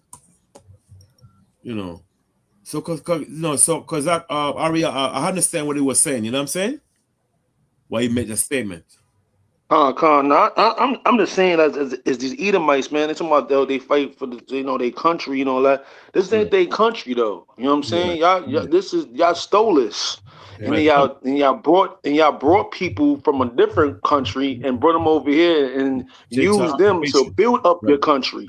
You know what I'm saying? Like your so-called country. You know what I mean? So it's like they killed me with I'm gonna fight for this, fight for that. Listen, America's a corporation, man. If you don't know about this about now, you know what I'm saying? It's not a so-called country, it's a corporation. The Washington D.C. is a corporation. You know what I'm saying? Like, so, I mean, when you sign these contracts, you need to read the fine print. You know what I'm saying? Like, you read these you write your name on these contracts, thinking that you serving something or fighting for something, but you just fighting for the interest of a corporation, man. You're a part of a corporation. You're not a part of a country that's supposed to be like that's for the citizens. You know what I'm saying? You're not fighting for that because the government never been about the citizens. They never cared about the citizens of the country. They made them make it seem like they do through voters democracy. And voting and all that stuff like that. But I'm gonna be real with you. These American corporation, it envies China's country as in having a dictatorship. They want that, man. That's why they make all these policies of the free speech policy where you can't have free speech no more. They're trying to censor you. You know what I'm saying? They want to track you. That's what they do in China. You know what I'm saying? They have a whole social credit system out there where it's not even about how much money you make. It's about how you socialize in their system, how you get along. You know what I'm saying? Yeah, yeah, yeah. Mhm. Yeah, that's why they're making everything go digital. Yes, sir. No, they want your digital footprint. You know? They want to be able to monitor everything you say, and if you pretty much say something that's against their policies and their way of life and their interest, and they cut you off completely, man. They cut you out of society. You can't do nothing, you know, and that's where we headed to, man. But they're getting a lot of revolts. You know, they're getting a lot of revolt. That's what the MOTB is about. It's about that type of lifestyle. You know what I'm saying? Where they're monitoring everything you do. And then once you do something that's not what they want you to do, they turn your chip off. Yeah. And that's it. You're done after that. Yeah. Yep. Yeah, a lot of brothers they speak about the chip, the mark of the beast being the MOTB. You know, I had a conversation with a brother, you know, from GMS, and you know, my stance on it was pretty much, was it? He asked me, do I believe that the mark of the beast is the chip? So I told him yes, but I didn't believe that was it, because I believe it's spiritual and it's physical, you know, because when you read Ezekiel 9, right, about that mark, I know that's not charagma, that's it goes into a word tawab, meaning exempt, you know. So you know, I didn't really go into it with the brother, but you know, I just leave it at that. I just believe that it's spiritual, and the end all be all is the chip. You know, I mean, I feel like it is a chip.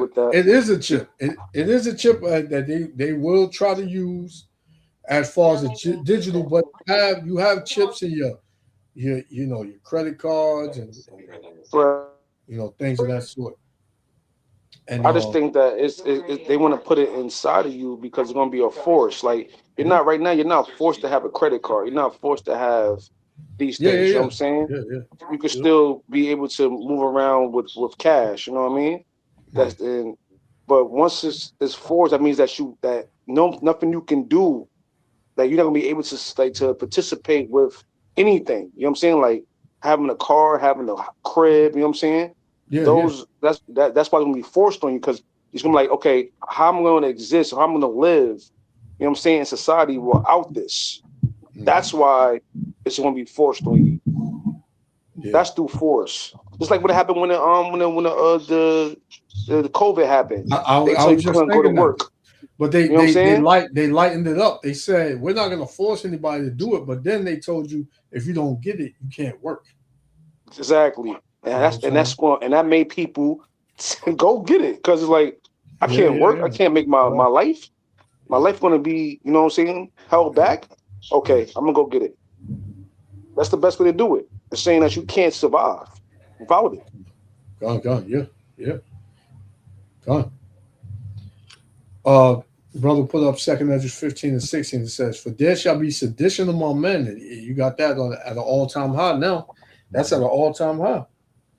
You know, it says, "And invading one another, they shall not regard their kings nor princes." They don't care what Trump's saying. They to hell with the U.S. government, right? And not just the U.S. government, but you got, you know, uproars of the people in every country that's against the government and the leadership. It says, "They shall not regard their kings nor princes, and the course of their actions shall stand in their power," man. So soon is going to be, you know, taking matters into their own hands. Let's overthrow the government. Let's take back the country. We as the people, let's take it back. Right. You know? Slap your priest. And when you look at the word sedition, right? Yeah. It means a state of instability, civil unrest, or chaos rebel among people. That's right. That's right. Yep. And we're seeing it going on right now. Come. You know. Yeah, man. You know? Yeah, you got it.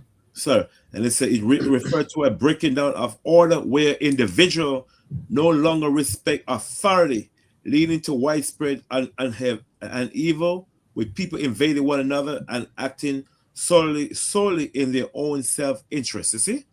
Yeah. You read that verse right there. Yeah, come. Yep. And Second Esdras is like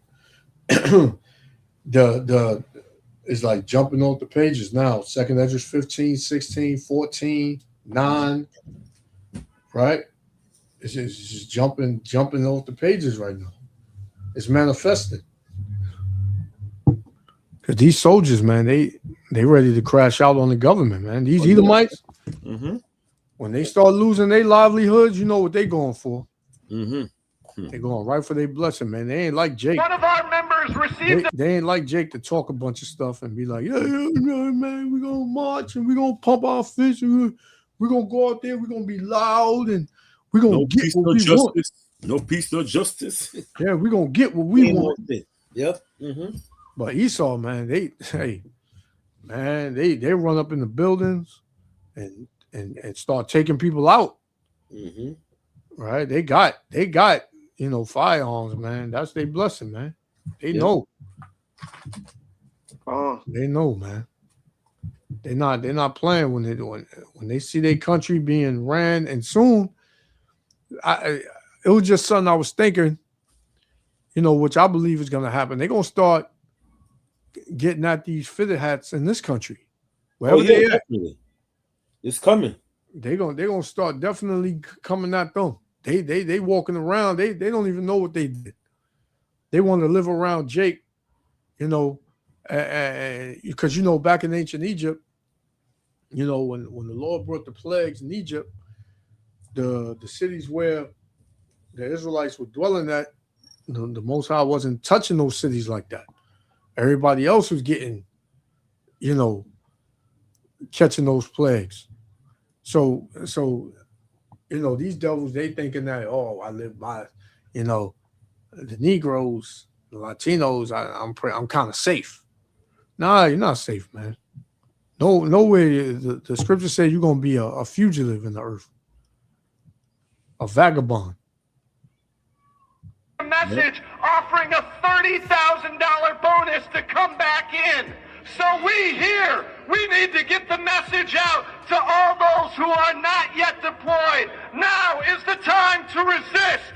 If you joined up for values of honor, courage, and commitment, if you joined up to defend your communities, now is the time to defend your communities by refusing this illegal and immoral war. We are all tired of being fucked over by a bunch of elderly, corrupt pieces of shit, and we're not going to fucking take it anymore. We need unity amongst humanity, not unity amongst just Americans. Who gives these motherfuckers the right to control everybody else's life to the point where they fucking can't even barely fucking eat? Fuck them. Fuck them all. Okay? They're old, they're weak, they've already lived their lives. It's our turn now, and we need to stand the fuck up and say no fucking more. And that needs to be happening in every Western country in the fucking world.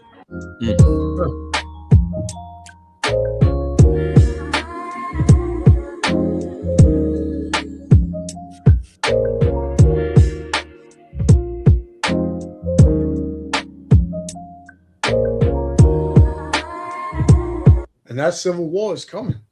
Yeah, that civil war is definitely going to happen in this country, man. This country is divided. You got on every level of leadership. You got this side believing in this, that side believing in that, and it's only a matter of time, man, before they start lashing out toward one another.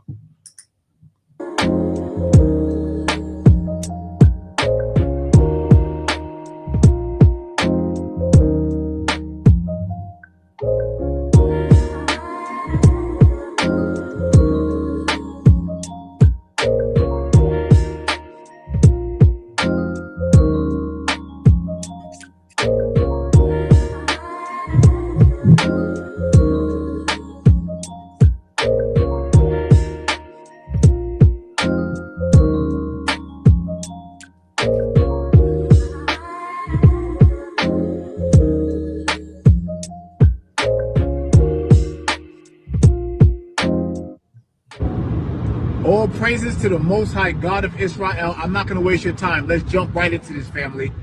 Family, it has just been turned all the way up. Why? The house is now divided. As I'm watching this here, the reports are coming in, and you can go check this for yourself. The reports are coming in now. The United States military over there overseas, they are refusing to fight. The house has now just officially been divided when the soldiers will not fight for the army. So, Jake, man, it been divided, Jake. You coming up here talking about some Israel, man. Come on, man. I seen this now dude that before. leaves. Huh? Seen this dude before. He, tries to, teach the Israelite doctrine, but, he goes off because, I just feel like anybody that caters to women in the truth, man, you go off, bro. Yeah. That's what I just feel like, man. Yeah. So he does that a lot of. He does a lot of pandering, man. Oh, okay. To these He females, man. Probably got a cash out too. Oh yeah, he got all that, man. Yeah, donations. He do little conventions and stuff like that, man. So who's pulling up to those, man. Yeah. Like I said the other week, commercial lights. Commercial Israelites, man. They all about money and pandering to women because you can manipulate women, right? You come with that a woman, a man is only supposed to have one woman type stuff, and he's into that. Yeah, he's into that monogamy doctrine, which when you do research on monogamy, man, it came from the Romans Empire, man. Exactly, man. So yeah, once he said Israel, I knew he was one of them type of Israelites, man. He's talking about the house is now divided. The house been divided. You late, Jake. America in a very vulnerable position now because the soldiers are not fighting over there in Israel, Iran, and they are certainly not fighting over here, which makes America defenseless. Family, y'all better get ready. That Matthew 12:25 and Luke 11:14 is in full effect. It wasn't a game before, and it certainly is not one now. This just got ultra serious. For many of you, you better hit your knees, hands up, facing the east. There is a lot that's about to go down. A lot. Woo! A lot. And it's going to happen fast.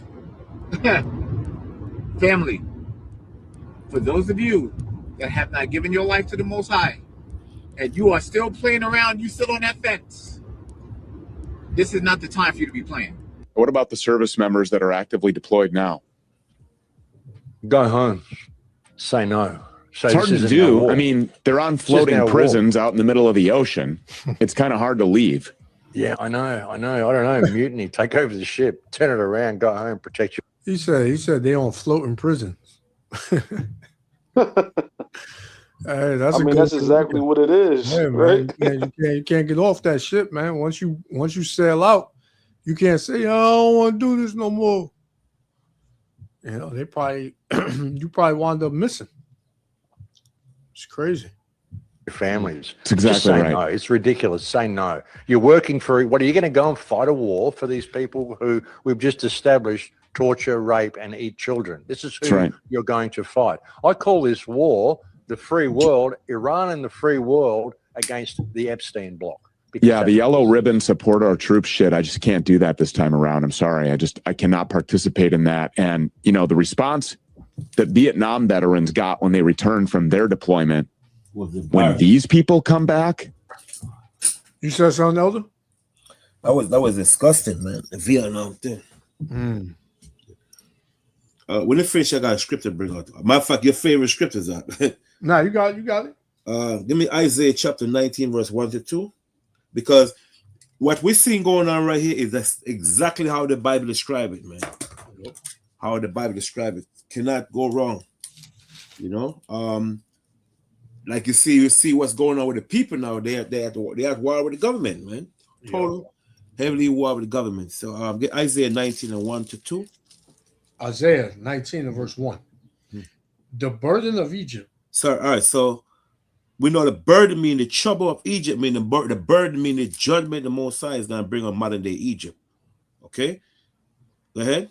Behold, the Lord rideth upon a swift cloud. In other words, Yahushua coming with what 200 million chariot angels.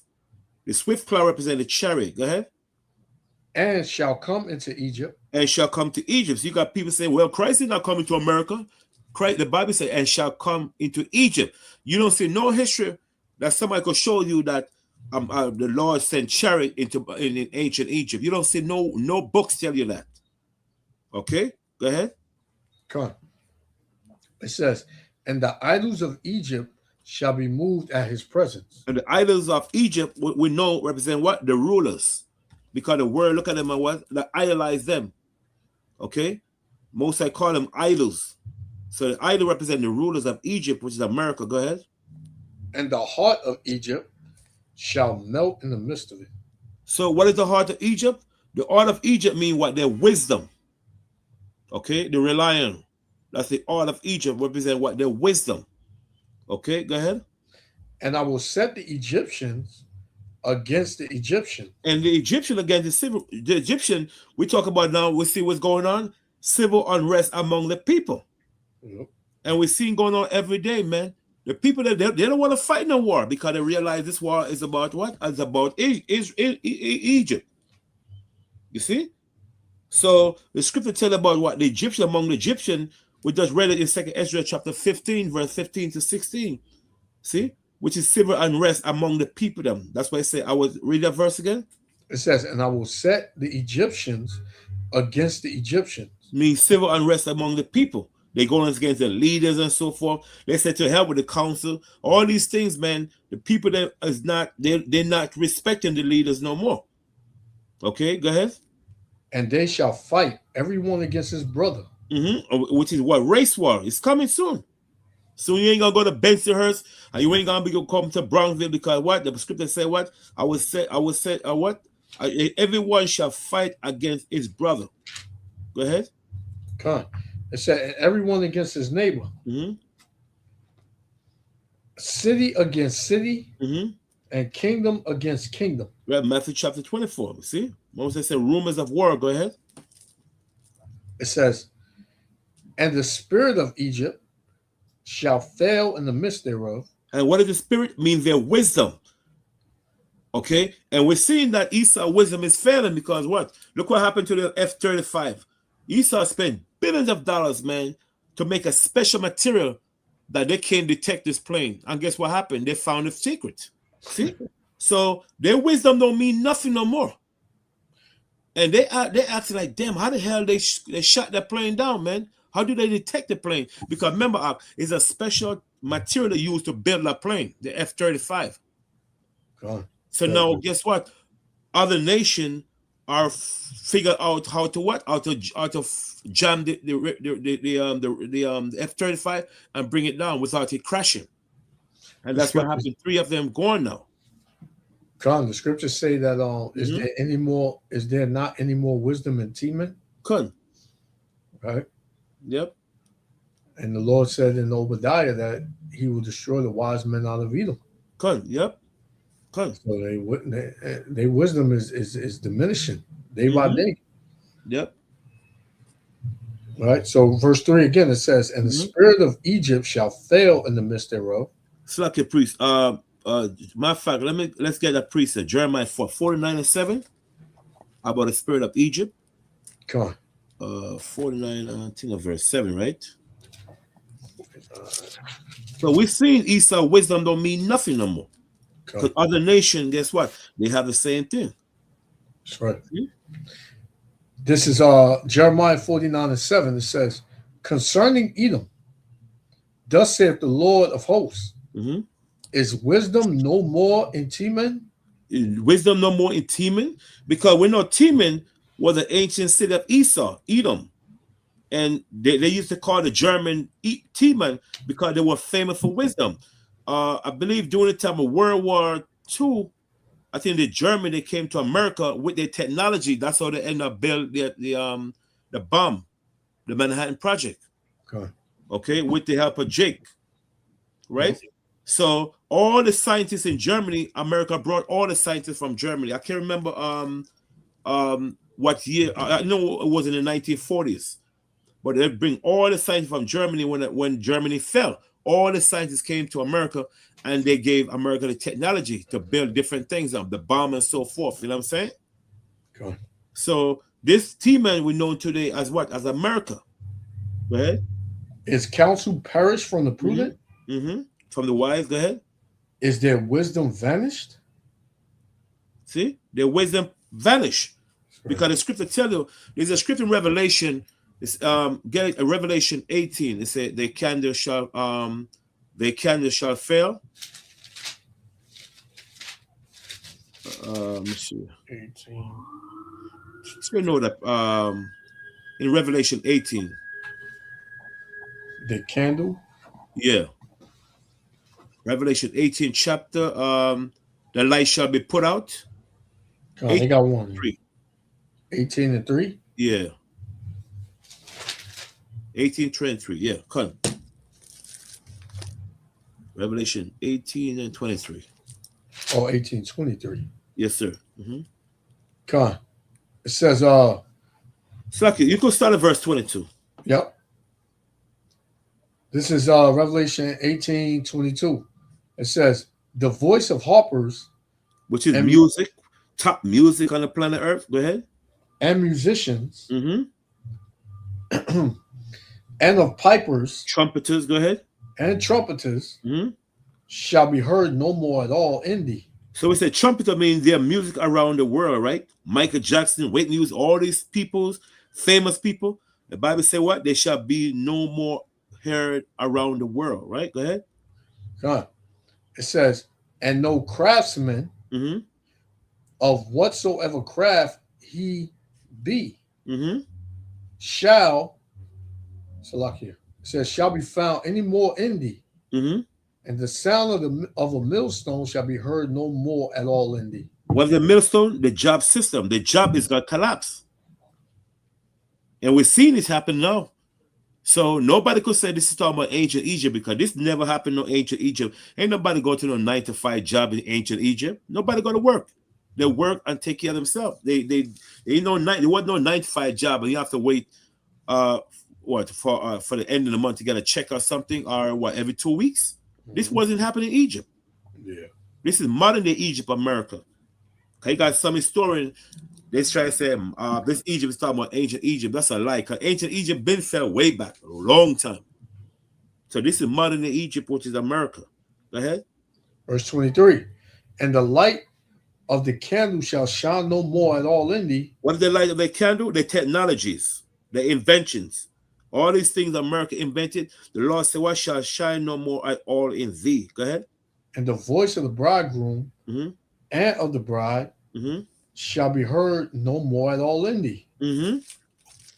For the merchants were a great, Salakia, for thy merchants were the great men of the earth.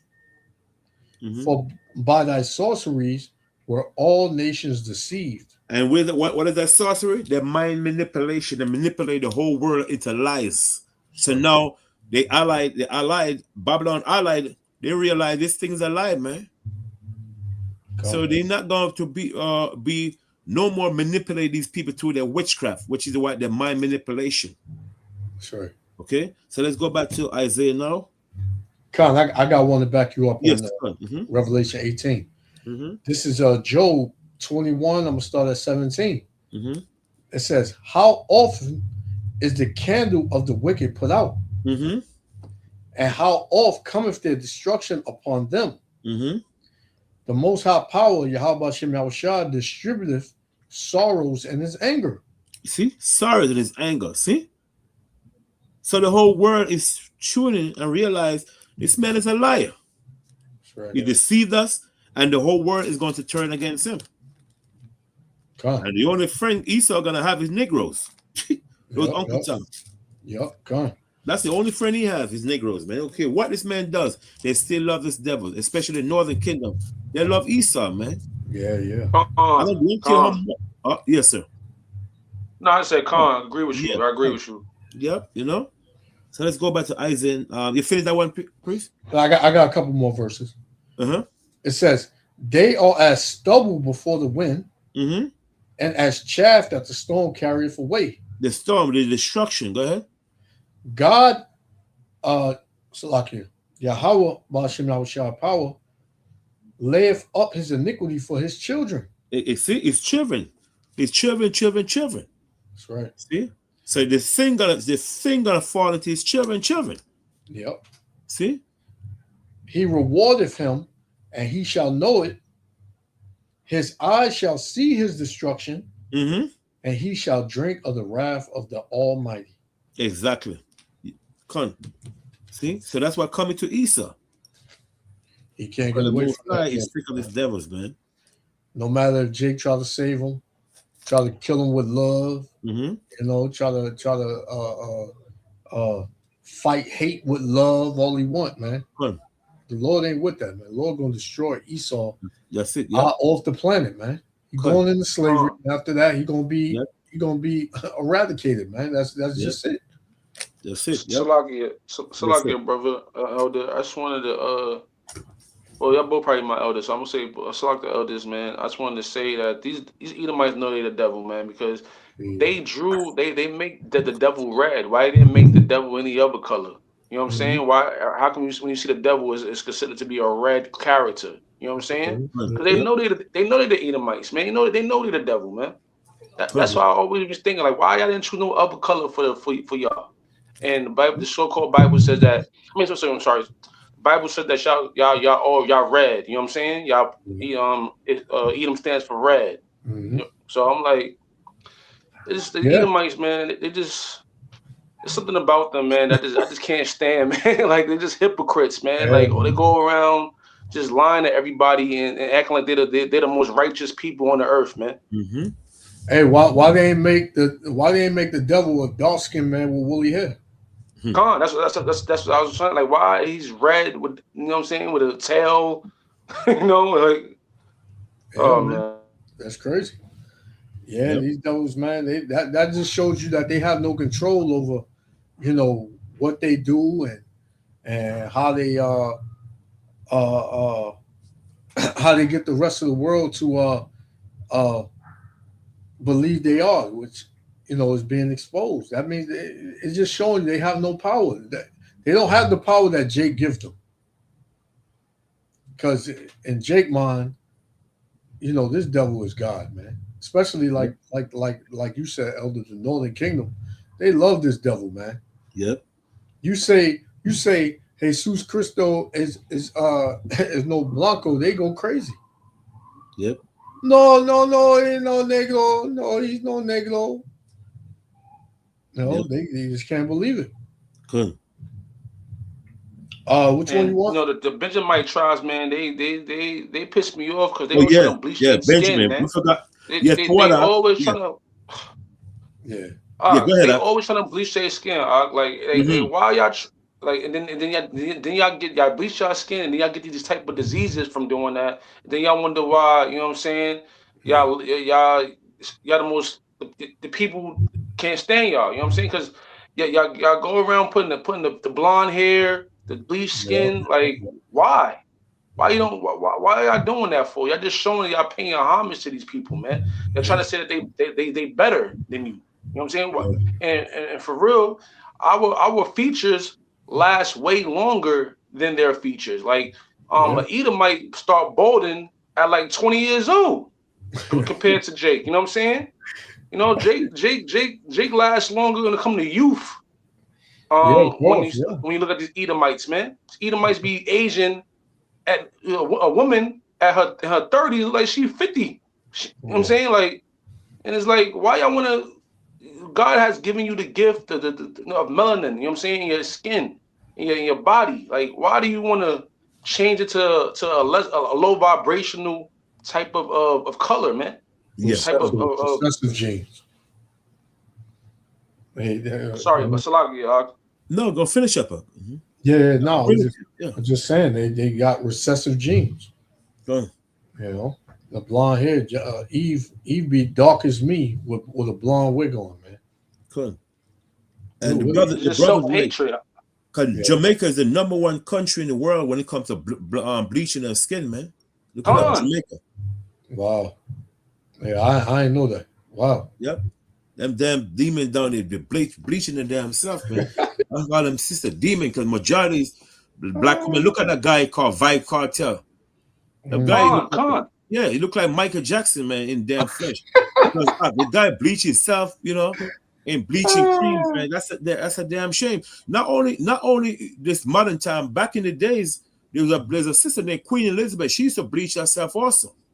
History showed that she used to put stuff on her skin to lighten her complexion. A black woman, Queen Elizabeth. Yeah, but here it is. 1400, 1500. The black woman. It's a shame, man. God, they're the most beautiful people in the world, but you know. Yeah. And now the Edomite woman, they envy, you know, Benjamites, you know, want to get the injections in the BBLs. You know, they want to wear box braids and cornrows. You know what I'm saying? Things that, you know, we've been doing for hundreds and hundreds of years. Our women been having big backsides. You know what I'm saying? And now you seeing Edomites with bigger booties than black women now. I'm like, what's going on? And they taking your man, Eve. You know, now these Edomite women, they getting bulked up like Eve and Jake. They grabbing Jake by the boatloads, man. Yep. That's crazy. Brother said, "Them I bleach." You know. I remember that song, "Them I bleach." Yeah, yeah, bleaching them skin, yeah.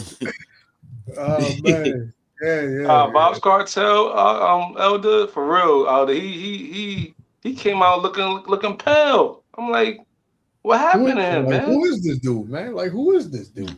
Yeah, that's crazy, man. But they still love him though. They love him because when he came out, he sold out though. He sold out all type of concerts though. They showed up in them busloads when he came to Brooklyn. Oh yeah, he sold out Brooklyn arena like it was nothing. So they still love him, man. Yeah. That's crazy, man. Yep. What you had, Elder? You said Isaiah? No, to finish up the Isaiah 19:3 now. I think 19:2 or 3. 3. So, Isaiah is right, man. That damn Caribbean be bleaching themselves, but #1 is Jamaica. They're bleaching their damn self with a damn big weave, look like big weave on the head, man. I mean, it's a shame now they got purple weave, yellow weave. It's like, what else, man? Everything, man. All women are beautiful, man, but got a rainbow weave. All of them. What happened? They got a rainbow weave. They got some colors that don't even go together. Weave and Eve get it all, man. Elder, when I know you from Jamaica and stuff. When did you start seeing it change? Like the women started doing it started in the early 1990s, you know. Back in the days, back in the club, like Love People One. My uncle used to own Love People One, Empire Boulevard in Washington. You know, it went down because it was a big shootout. That place was cursed anyway because that place was it was a funeral home. And then it become a dancer club, then it become a church. But at first it was a funeral home, so that place is cursed. Wow. So there was a big shootout in the 1990s. They locked it down with police and Jamaican were shooting at each other. Wow. So it locked down. Give me 1 second, Elder. I'll go somewhere real quick. I gotta handle something. Yeah, come on. Yeah, so what happened is you know, it was a lot of shootout at those places. And a lot of Benjamin was shooting at cops and stuff. It was a big thing, you know what I'm saying? But the thing is, man, a lot of these brothers, man, these sisters in Jamaica, man, they love to bleach themselves, you know. And what happened is that's how all that started. Then the rest of the tribe, Judah, And the rest of the tribe start following Benjamin with his pom-pom shots and stuff, you know? Which is Yeah, abomination. because I know in the some eyes of the Dominican Heavenly too. Father. Like Sammy Sosa, he turned damn near a Oh, white yeah. man. Yeah, Dominican brother, yeah. Yep. Bleaching himself, man. It's a shame, but it should show you when you hate yourself, you know, it's sad. But Queen Elizabeth, she used to bleach herself. You know, a black woman. I always thought Queen Elizabeth was a white woman. No, the original Queen Elizabeth, she was a black woman. Wow, I never knew that shit. She was a black woman. You know, all the Queen of England were black. You know what I'm saying? And then later on, you got this fake queen become, you know, the fake queen and so forth become Queen Elizabeth, or you know, Queen Victoria. All of them were black women, you know, black people. But the white men, when did the Edomites conquered England? Like what year? What century was that? They started conquering England during the time of the Romans. Okay. Yeah, they started conquering England during the time of the Romans. You know, under Julius Caesar, you know, and so forth. And then the Roman, they ruled England long, way far from the 2nd century and all the way to like 410 AD. They ruled England when the barbarians start attacking Rome. They pull out. And then after Rome, after the Roman ruled England, they need to pull out their military. Because the same thing, you see what happened in America today, right? America is pulling out their military from other countries because they don't have enough weapons to fight the war with Iran. So what they're doing now, they're pulling out the military now so other countries could start stepping up. So, you know, all right, America's out, I'm going to build up my military. So that's what happened with Rome. When Rome pulled out from England around 14 AD, what happened, the Anglo-Saxons came and took over. The Anglo and Saxon were two different, you know, one was called the Anglo and one was called the Saxon. So you got two Anglo-Saxon brothers came and took over England all the way till around 11th century. That's when the Viking took over England under William the Conqueror. You know? So, but those queens, they were dark-skinned people, black people, you know what I'm saying? So, because somebody told me, like, when they say the Dark Ages, they were saying that, because they lied basically in the history book saying the Dark Ages meant that it was a time of a low Europeans. No, it was called the Dark Ages because black people ruled Europe. Yeah, that's what it was called the Dark Ages. Yeah, that's what somebody told me. Yep. Yeah. And that's when that was after Rome fell or before? That was after Rome fell. Oh, okay, got you. Yeah, okay. Because remember when Rome fell, the dark-skinned people took over. All the way when Rome fell, dark-skinned people took over, but it really took over around 476 AD when because remember when Rome fell, Rome came back and ruled again, right? All the way to 476 AD. But that Roman king that was ruling was a brother named Romulus Augustus. They call him Little Caesar. He fell in 476 AD now under a German king, Odysseus. Okay, Odysseus was the barbarian king that was ruling Rome. Odysseus took over, and that's when the dark-skinned people started ruling Rome. But that Roman king in 476 AD was Romulus Augustus, was a dark-skinned man that ruled Rome. And we ruled all the way up to when the Byzantine Empire fell. Because you got two different empires in Rome. You got the Eastern Empire under Constantine the Great, right? Then which ruled all the way is that empire, the Byzantine Empire ruled all the way from 5th century for all the way till around 1452. Okay, and when they ruled now, it was a guy by the name of this guy named Mehmed II. Mehmed II came and took over the Byzantine Empire. Okay, and that's when we fell. Okay, the last Byzantine king to rule was Constantine XI. He ruled, and then he died defending his empire. Okay, it was a black man. I can't remember the guy's name. He's the one that came and break down the wall, the Byzantine wall, and overthrow. And the last Byzantine king to rule Rome, like I say, was Constantine XI. He died, and that's when the Turk took over under Muhammad Deputy. Mehmed II. You see? So we ruled those places for a long period of time, and then that was the end of the Dark Age when the white men took over, kicked off us. Later on was called the Renaissance, which rebirth. That's when they start whitewash all these images and so forth. Con. So they was calling us Moors, right? They was claiming that we was Moors. Who? So where's that Moors things come from? That's come from the Dark Ages? Yeah, the word Moors mean dark, black people. Yeah, the Moors, they took over England in 711. Because remember, there was a kingdom called the Visigoth kingdom under Eric. Okay, the king that was ruling, I think it was Eric, if I'm not mistaken. Can't remember so long. He ruled, and then a brother came, Ali, take the name of mountain after him. I can't remember the brother name. Came and took over. Tariq Ali came and took over and conquered. Took over and conquered the Visigoth in 711 and ruled in Spain all the way to 1492. That's when this Queen Elizabeth and Fernandez, their husband and wife, took over England.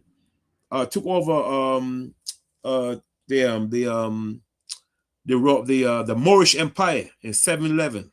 I mean in 1492, and gave them 30 days to leave Spain, or they are converted to become Christian, or so some of them, those that become Christian, they become they become Moranos and so forth. See, so we ruled those kingdoms for a long period of time. But under the Visigoth, we created a language called the Spanish language. They were known as Ladino. Okay, Ladino was a language that was created by the name of the brother Alfonso the Wise. Took over the one that created the Spanish language. Okay, so we the one that created the Spanish language. Wow, I didn't know that either. Yeah. So and then the white men took over Spain, and then learned the Spanish. That's why he was. And they call him Spaniard. They call us a Spaniard. Yeah, got you. Right.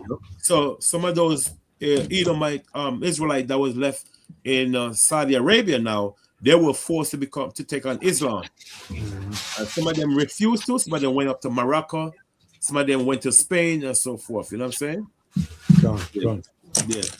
So when does King James show up on the scene? King James showed up on the scene after the Tudor dynasty fell. With the Tudor dynasty, the last queen of the Tudor dynasty was a sister name by the name of I can't remember the sister name. Damn, that was King Henry VIII's daughter. I can't remember her name. But I remember her name. I let you know. I don't remember the sister name, man. That's when King James came into power. After Queen Elizabeth died, right? Mary Queen of Scotland died. That's when her son came and took over. King James. Yeah. Under the Stuart family, the first Stuart to rule England was King James. Yeah. Yeah, because I know when King James had passed away, his son, they could call him the Black Boy, something like that. He took over. No, that wasn't King James. That was the little black boy. You talking about Charles II? Yeah. They put up posters of him because they want to kill him. Yeah, right. Come. And they ran him out. They ran him out of power or something like that because he was supposed to take over after King James had passed, something like that. I'm not too good. Yeah. Yep. This is why Esau trying to rewrite history and get rid of history pretty much. I mean, the Renaissance, like you said, the Renaissance was a time where they were just changing and coloring over everything and getting and burning all the books and storing them down in the Vatican, because I heard the Vatican got this vault with all our history in it, and nobody can go in there. Yeah. Not the public. The public can't go inside. Yeah, I was hearing that years ago. Yep. They were saying they had some of I don't know how true it is. They had something with King Solomon, something with King David down there too, like some some memorabilia, something that they got down there for him. For them. I'm not sure how true it is, but yeah, like a memorial or something like that. Like they supposed to be so-called have their so-called bodies or something like that. Like they said that they took that from Jerusalem, all the things that they brought it to the Vatican and stored down some vault down there. And that's what that movie, Da Vinci Code, if you watch that, that's all that stuff was really about. But they changed it off, like to try to make it seem like it was a bloodline that came with so-called Jesus. You know what I'm saying? But it's really about them hiding everything inside the Vatican. yeah, I never even watched that movie though. Honestly, I never watched it. That one, what is it? Angels and Demons. I never watched that one either. Yeah, I just saw the first one. I didn't see that second one. Oh, okay. Yeah, Elder, we still in verse 3. Want me to read verse 3 over? Yeah. Start verse 2. All right. This is Isaiah 19:2. It says, and I will set the Egyptian against the Egyptians, and they shall fight everyone against his brother, and everyone against his neighbor, city against city, and kingdom against kingdom. Right. So city against city and kingdom against kingdom. So we say Egyptian against the Egyptian. No, we know civil war among the people. And this never happened in ancient Egypt at all, man. No one could show you. None at all. That's right. You know what I'm saying? Verse 3. Verse 3. And the spirit of Egypt shall fail in the midst thereof. So the spirit of Egypt mean their wisdom shall fail in the midst thereof. Mean the wisdom of America is gonna fail. Because why? Because the Messiah is diminishing Esau from his wisdom to bring him down. And we know the spirit of Egypt representing wisdom. You can read that in Isaiah 49, verse 7, we just brought out. 1 Kings 4 and 3. What the next one? The next one, Acts chapter 7, 22. Those are the spirit of Egypt. Okay, 1 King 49 and 7. Jeremiah chapter 49 and 7. 1 King 4 and 3. And Acts chapter 7, 22. So it represent the spirit, represent mean their wisdom. They rely on to save them. Okay. Go ahead. Okay. And reads, it says, and they shall seek to the idols. The idols, the charmers. Go ahead. Oh, Salakia, I missed a little bit. It says, and I will destroy the counsel thereof. The counsel mean, when it said the counsel mean, they counsel that Esau relied on so forth. You know what I'm saying? Yeah. The modern day council today, which is in America. So I feel, we already know what the council is. We'll have to go into that because we already seen the modern day council of Egypt and so forth. And also, so we talk about the council, the spirit, the wisdom, and Jeremiah. Get Jeremiah 51:46. I want to get something. Jeremiah 51:46. Jeremiah 51:46. Yes, sir.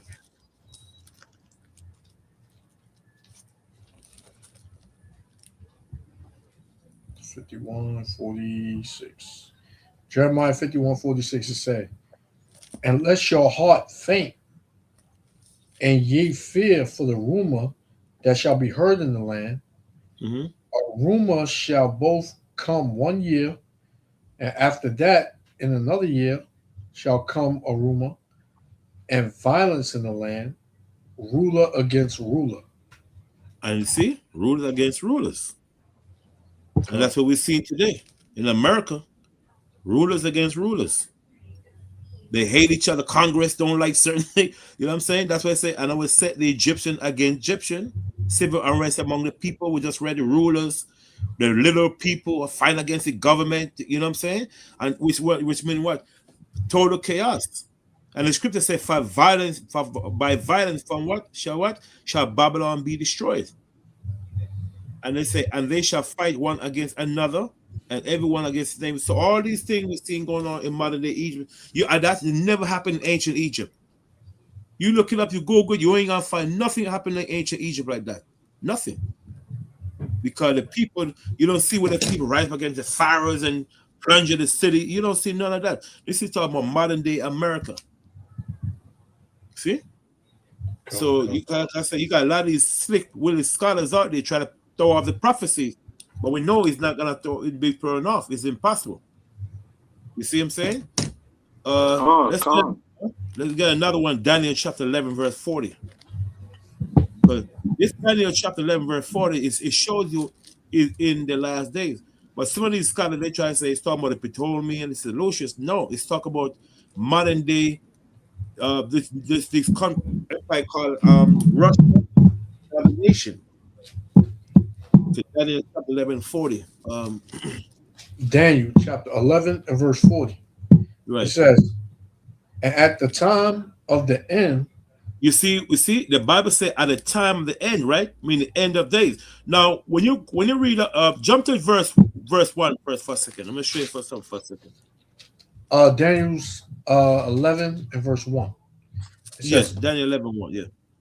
Also, I in the first year of Darius the Mede, even I, stood to confirm and to strengthen him. Mm-hmm. And now will I show thee the truth. Mm-hmm. Behold, there shall stand up yet 3 kings in Persia. So we know the 3 kings that rule the Persian Empire. We're known to the modern day Iran is who? One is Cyrus II. The other is Cambyses, Cambyses, Cambyses II, right? The third is Darius the First, Darius, Darius the First. Those are 3 kings in Persia, right? Go ahead. God, it says, and the fourth shall be far richer than they all. So when it said the fourth mean what? The fourth mean Axis is Xerxes, Axis. Those were the 4 kings of Persia. I would say, and the fourth shall be far richer than they all, because why? He built up his military consists of 1 million men. That's what I say. And the fourth shall be far richer than they all mean. Richer from what? Cyrus II, Cambyses II, Darius the First, and Axis, which is the 4th king in Persia, we're known to as Iran. Right? Go ahead.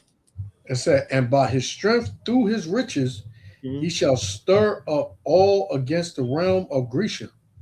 Against the realm of Grecian, right? That's when the Axis went and conquered Greece. Okay, when you read the history of Greece, the Persian went and conquered Greece. That's why when Alexander the Great came to power, he hates them because they conquered Greece, and Alexander the Great didn't like that. So when Darius the third came into power, now Alexander the Great went viciously against him and conquered it, known to call the Battle of Granicus and Issus River and so forth. Those wars they fought. Okay, now the reason why I went there. When you read down now about Alexander the Great from verse 3 now, jump to read a part and say, and they shall, and by his riches, read that verse again, by his riches. God, it says, verse 2, it said, and now will I show thee the truth. Behold, there shall stand up yet 3 kings in Persia, and the 4th shall be far richer than they all. And by his strength, through his riches, he shall stir up all against the realm of Grecia. The realm of Grecia, when Axis went and conquered Greece. Okay? Verse 3 now. Verse 3. And the mighty king shall stand up, that shall rule with great dominion, and do according to his will. According to his will. That mighty king is talking about Alexander the Great. Okay? We're going to read to verse 4 now. Go ahead. And when he shall stand up, his kingdom shall be broken. Shall be broken, mean parted among the 4 generals. You got Ptolemy, Seleucus, Lysimachus, and Cassandra. Those are the 4 generals that he grew up with him in his high school days. Okay? That's why it shall be broken, mean he's part of his 4 kingdom among his 4 generals. Go ahead. God, and shall be divided toward the 4 winds of heaven. Right, the 4 winds of heaven, you got Babylon, You got Syria, you got Egypt, and you got other places where his four generals took over. Okay. Now, those known as the Ptolemy and the Seleucids. Okay, the main kingdom that last was the Ptolemy and Seleucid dynasty. The reason why I went there because when you read from verse 1 to 39, those kingdoms fell. Okay, those kingdoms fell. When you read verse 40 now, this is a different empire that's gonna rule in the last days. It's gonna go up against Israel in the last days. Read verse 40 now, Daniel 11:40. But like I said, the reason why I went there is to show you guys that Daniel 11:44 does not continue what verse 1, Daniel 11:1 started. Those kingdoms, when it said king of the south and king of the north, it's totally different from verse 40 going down. Okay, go ahead. It says, at the time of the end. You see, the time of the end means the last days, right? Go ahead. Shall the king of the south push at him. So the scholar will read the verse and say, see, the king of the south is talking about what Ptolemy that ruled Egypt. No, it's just to throw people off. The king of the south is not, this one is not talking about the king of the south in verse 1 to all the way to Daniel chapter 39. It's two different. The king of the south in Daniel chapter 1, Daniel 11 chapter verse 1 to 39 is talking about the Ptolemy that ruled Egypt and the Seleucids that ruled Syria. Their kingdom fell when you read verse 39. That's two different kingdoms. Okay? This verse 40 now, the king of the south shall push at him. Talk about what? The Arab nation. The king of the south is the Arab nation. The could push at him means Israel and America. Go ahead. It says, and at the time of the end shall the king of the south push at him. So the word push means to attack him, which is Israel and US. Go ahead. And the king of the north shall come against him like a whirlwind. And the king of the north is talking about Russia. Okay, you can read a book called Final Warning on page 119. It shows you the king of the north is Russia. And these scholars know these history. Okay, go ahead. It says, with chariots and with horsemen and with many ships, and he shall enter into the countries and shall overflow and pass over. What country? Israel. Okay, go ahead. God, verse 41. He shall enter also in the glorious land, which is and many countries shall be overthrown, but these shall escape out of his hand, even Edom and Moab. So what does the Bible? So it shows you right there is the last days. Why does the Bible mean saying that? But these two countries shall escape out of hands of Russia, even Edom and Moab. Why? Because these three countries was living in a land known today as what? As Jordan. The reason why I say escape out of his hand, because why? Because these Edomite people are not there no more. Some of them is still there. Okay, why? Because it shows in the last days. That's why he said these shall escape out of his hand, because these people are not there. Those people that was in the Jordan was Edom, Moab, and the children of Ammon, which is so-called Japanese and Chinese. Okay, they was in that land at one time. Later on, they were kicked out. Okay, now when were they kicked out? When you read the history of the during time Moses tells Moses to kick out the Moabite and took over some of those lands and give it to those lands to the tribe of Reuben, right? Esau was kicked out later on. Moab and Ammon and the Chinese, the Japanese, those were kicked out later on as war proceeded. Nation kicked out the people land and took him over. So when he said these shall escape out of his hand, of Russia, because why? Because these people that was in that land, they're not there no more. Who occupied those land? Arabs. Okay, Arabs. Understand? Go ahead. It says, and the chief of the children of Ammon, he shall stretch forth his hand also upon the countries, and the land of Egypt shall not escape. Right, because Russia is going to end up invade Egypt and take their golds and diamonds, just like the scripture tell you.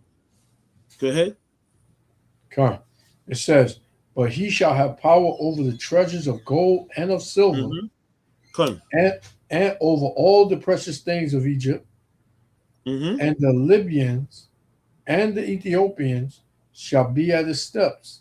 Where you read that at? Ezekiel chapter 38, verse 1-5. All these nations, they're going to join what? With Russia. Shall be at his step, meaning what? They're going to follow Russia and join with Russia. We just read that. You could read that in Ezekiel chapter 38, verse 1-5. Go ahead. Come. It says, but tidings out of the east and out of the north shall trouble him. So when the Bible says, but tidings out of the east, meaning out of China, and out of the north, right? Out of Russia and other countries from the north. Go ahead. Therefore, he shall go forth with great fury to destroy and utterly to make away many. Right. So see, and he shall go forth with they say, but tidings out of the east, which is China, as king of the east, or the north, which is Russia, shall trouble him, which is Israel. Therefore, he shall go forth with great fury to destroy it, because the Most High God put his spirit in him Russian to blow that land apart. See, go ahead. God, and utterly to make away many. And he shall plant the tabernacles of his palace between the seas in the glorious holy mountain. Yet he shall come to his end, and none shall help him. Right, see? So you got the scholars saying, see, this is talk about Antiochus, but that's not true. Because the scripture telling in the last days, right? And he shall plant the tabernacle of his palace between the seas, which is the Mediterranean seas, in the glorious holy mountain, and he shall come to end. I mean, the Most High is going to destroy the Russian military, totally wipe them out to set up the new kingdom, Israel. Okay? So we know the tabernacle is about his military. It's military. It's warplane. Is so Russia is going to be the last kingdom to survive in that land.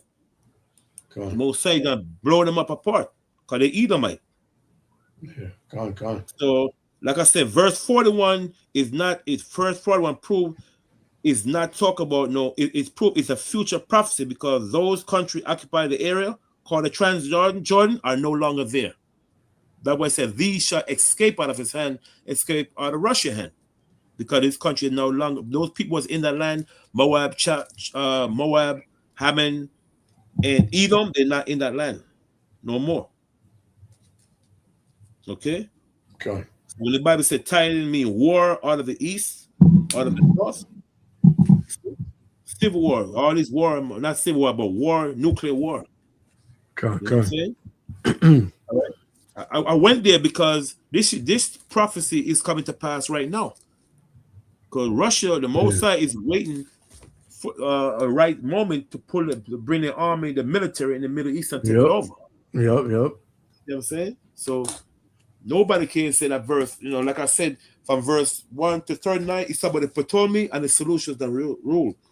But if you even Google that about verse 40 to 45, the real scholar, they will tell you that is a future prophecy.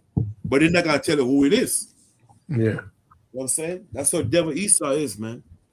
So like I was going to say that, Elder, like, you go to a church right now, they're not breaking down no prophecy, man, because you know what it is about the church? They don't want to connect America to Babylon, mystery Babylon, and Revelation, and Daniel and Ezekiel, and all these prophets that prophesied about Babylon being destroyed. They don't want to make the people feel worried or scared. You know what I'm saying? That this is what the places they're talking about. That's why you can't go to church and find anything in there that's going to really help you in these last days, man, because they still talking about prosperity and, you know what I'm saying? If next week you're going to get this, if you put this in there, you're going to get a house, you're going to get a car. You know what I'm saying? They're not speaking about no prophecy, no church, man. And that's why I'm grateful to even, be connected to the brothers that is speaking about prophecy, man, because this place is not, there's no empire or kingdom that ever lasts forever, man. The only kingdom's gonna last forever is the kingdom of Yahweh Shem Yahweh Shah, man. That's the only one, man. And the church is definitely not telling you that, man. They're still trying to see the next 10 years from now. Get some renovations done to the damn church, man. You know what I'm saying? Like That's all they care about, man. Yep. Yeah, And then, you're right, brother. you know, and I'm in Harlem, right? So, like this church on 145th Street, I think it's a Baptist church, right, on Saint Nick. Now they got every Sunday. I'm noticing Saturday, Sunday, right?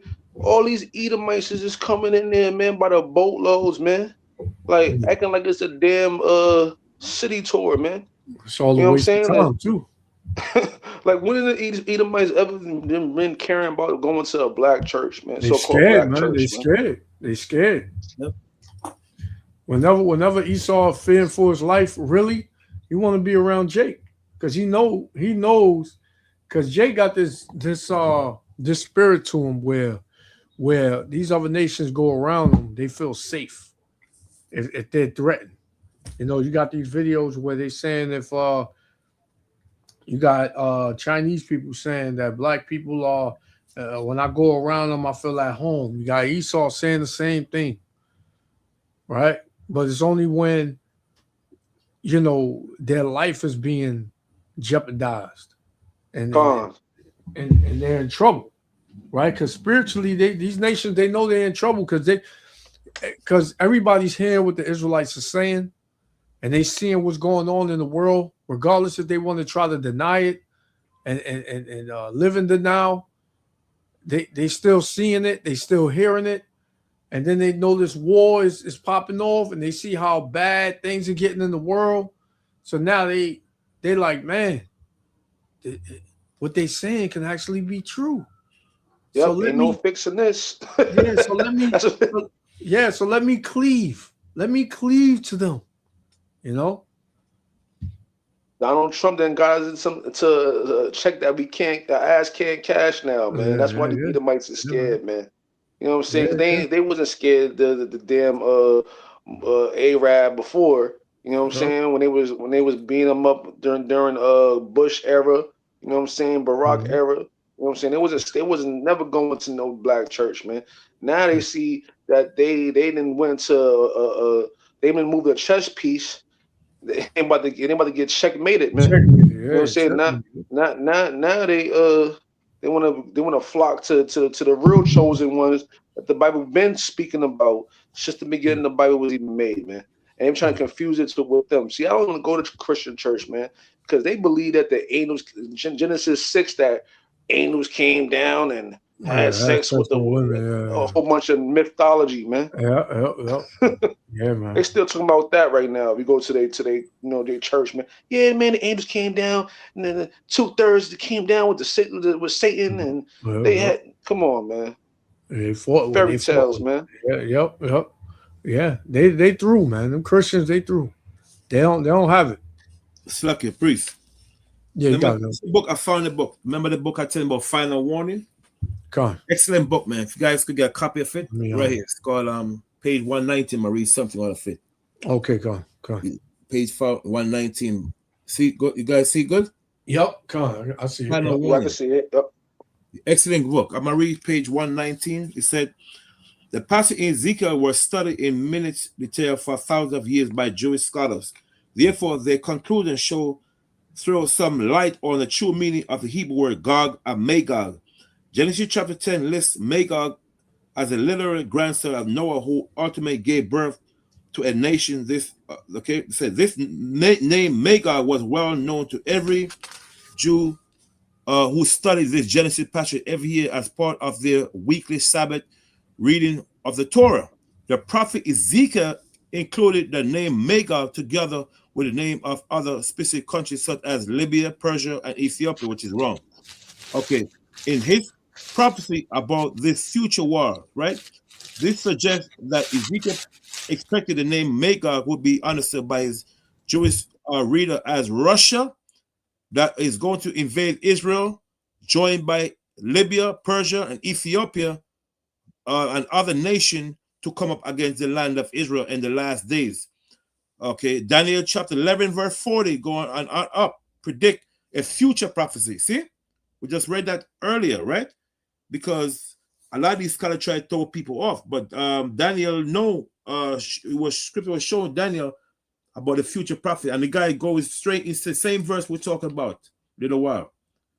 Come on. And But it's a lot of information in this book, man. It's a very good book where it shows the Magog is Russia, and the word Gog itself is the king of Russia. So you know these Bible scholars know that this prophecy in the last days is Russia, man. But they try to throw it off the prophecy to say, oh, he's talking about something else. You know what I'm saying? Yeah. That's how how wicked these devils are, man. Yeah, but they know for sure that they're in trouble. Yeah. They know they're in trouble, man. Yeah. And they can't hide that. Yeah, they can't hide that from the world, man. Mm-hmm. They can't hide that because the world done figured them out already. They know that they're not the chosen, and they know they don't got control of this war. Good. They know that, man. And it starts with the money too. They know that when the economy is going down, they know something's up, man. When they're not able to live the same, life of luxury that they were living before, they know something's up, man. Yeah, man. Yeah. Yep. Yep. Because remember, these Edomites been living in pleasure and having extravagant lives for a very long time, man. So now they see that that's declining. They know now they trying to search for the brother. You see, now they trying to search what's going on? Well, is this the end? Is this the end of our life? Like our America? Yeah, man. Yeah, this is scrambling, man. This is why you see like we brought up a little earlier, the Edomite woman. She all over Jake now. Yep. Right? She wanna just, she wanna, have kids and have a family with him. She don't even want the Edomite man no more. Right? That's another thing, man. The Edomite woman coming up against her man. Now it ain't just Eve, bickering and being a demon to Jake. Now it's Esau, being a demon to our man now. Because she want to be preserved. She want to be preserved to make it to the kingdom, man. Eve don't understand, man. Eve is gonna gravitate to whoever's in power now. The Edomite woman, she looking for the future, man. You know what I'm saying? She didn't live this present life with the Edomite man already. So she's like, what's coming? I see this thing going down. Oh, we ain't living the same way we live. Okay, Let me go to the black man. He coming up. He's always on TV. You know what I'm saying? Like he up next. He up next. Like, they know, man. And Eve is the only one. She's stuck in her own present day. You know what I'm saying? She ain't thinking about the future, man. Eve is not looking towards the future, man. She's here, man. She's stuck here. You see what happened? Not all Eve like that, because you got a lot of Eve. To be honest with you, man, a lot of Eve is with that man. Oh yeah, because you don't see them that much. Not all. Not all. Right. We're not gonna say all, but majority is Eve's, man. Majority is Eve's, man. They stuck here, man. They looking for the next fashion trend, man. The next vacation. You know what I'm saying? I heard Eve still trying to go to Mexico, even though it was a whole damn cartel war down there right now. Yeah, that's you're still trying to and then I heard right now TSA, they never paying TSA right now. Yeah, I heard that if this shutdown keeps going for the rest of this month, they're gonna cancel all flights out of it. And that goes with prophecy, where it says that a man should try to seek to leave going to a city and shall not be able. Right. Yeah. That's so Sirach, the 16th chapter. Cool. Yep. Yeah. That's great. A man shall desire to go into a city and shall not be able. Well, yep. They ain't flying no more. Right? That's the thing with our people, man. They don't care what's going on in the world. As long as they can't see it and it's not affecting their life, then all is good, man. I can still fly out, I can still party, I can still drink, I can still smoke, I can still turn up, I can still,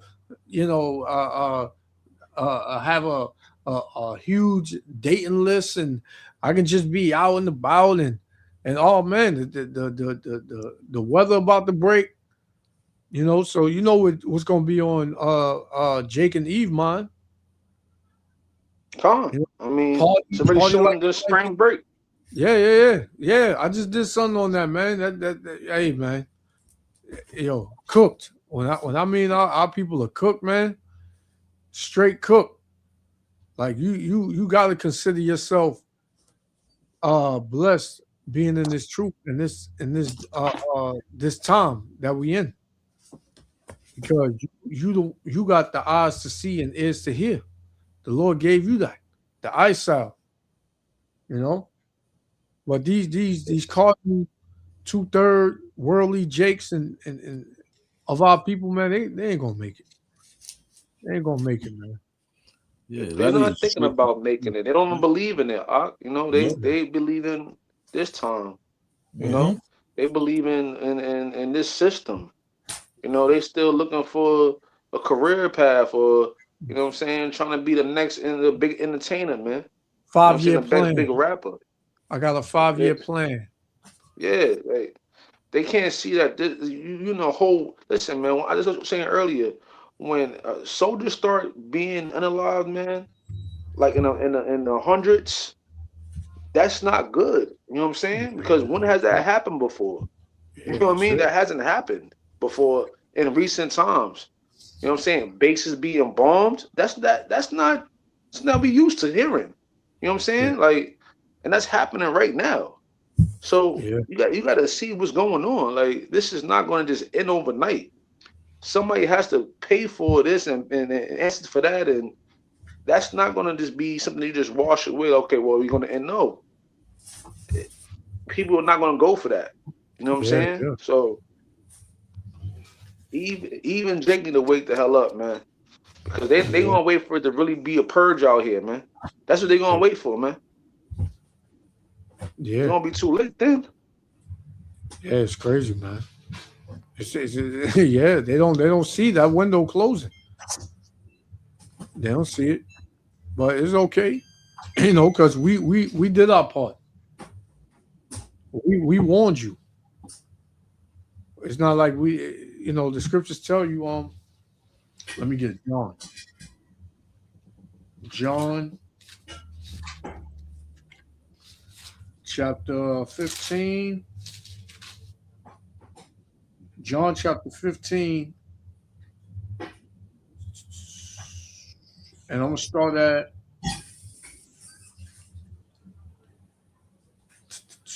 I'll start at 18.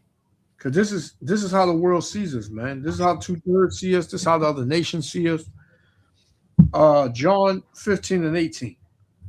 It says, if the world hate you, ye know that it hated me before it hated you. Right? So back then, right, our people, they hated the Lord, man. Right? 2/3 hated the Lord. The same way 2/3 hate us, because we come in the spirit of Yahushua, man. Yahweh Bashem Yahushua. It says, if ye were of the world would love his own. But because ye are not of the world, but I have chosen you out of the world, therefore the world hated you. And you'll get a simple Negro that'll say, how you not in the world? You in the world. You know what I'm saying? I see right now. You know what I mean? You work and you do this and you do that. Because they're not on the spiritual level. They're not on no kind of spiritual level, man. Right? With Jake is, if I don't see it, I can't believe it. Right? So it says, remember the word that I said unto you. The servant is not greater than his Lord. If they have persecuted me, they will persecute you. And that's what they're doing, man. They're also known as a hate group. Troublemakers. Leave those guys alone, man. The Israelites, let's cross the street. Let me call the cops on them, man. I'm tired. They make too much noise. They always yelling and belittling people. Right? So, you remember the Edomite one on the 14th Street a couple months ago? I didn't know she was the one that Rita was calling the cops, man. Oh yeah, man, yeah. We thought it was those people in Planet Fitness. It was a damn Edomite woman upstairs calling the cops on us. Yeah, they was doing it too. Planet Fitness, them people they was doing it too. And you had this young girl. She used to pass with a dog. She was in that alternative lifestyle. You know what I mean? That colorful lifestyle. Mm-hmm. Roll our eyes, and then the last time we was out there, she came over. She said, "Oh, do me a favor. I live right here. Could y'all keep it down? You know, y'all making too much noise. I can hear y'all and this and that." So there was plenty of people over there. that was calling on us, man. Mm-mm-mm. You know, there's a lot of them, man. But those will be the same. They'll be the same ones that say they believe in the Bible and they believe in God. Yeah. Yeah, and then if you don't warn them, then they're gonna be mad at you that you didn't warn them for the time to come. But then when y'all warning them and they don't like the message, then they want to call the cops on you. You know what I'm saying? Like it's just like at this point, man. Like the Bible say in Isaiah, I think it says that don't give us smooth, give us smooth things. Yep. You know, give us things that make us feel good. You know what I mean? And that's what they want. And the scripture is not all about feeling good, man. You know, it's about warnings. You know, how to be wise, how to move wisely in this world. You know, like it's not all about just like pleasure or the kingdom, the heaven. You know what I'm saying? Like loving everything. First of all, Yahweh Shah said he came to bring a sword, man. You know what I'm saying? Right. He came to divide people. You know what I mean? He came to pick two out the field. You know what I'm saying? He didn't come to get everybody, man. My God doesn't kill. My God doesn't kill babies. My God doesn't kill women and children. My God is all love. And that's not what it says. Ezekiel 9, it says earlier, Ezekiel 9, it says that slay utterly, old, young, maid, everybody. Call out everybody in that right there, man. Little children and women. Yeah. Matter of fact, we got a scripture on that. Isaiah chapter 5, right? It's the same thing Mosiah was saying to the prophet, man. Isaiah chapter 5, just preach it for you guys. Isaiah 5 and 1. Yeah. Is it Isaiah 5 about the razor? The razor. One skin. No, the razor upon the city. Huh? Which one? The razor upon the city. The razor. Razor upon the city? Yeah, the razor. Pass the razor upon the city. Damn, we're just reading it this morning. Yeah, the razor. Take the sharp knife, take the barber razor. Isaiah 7. Is it 7?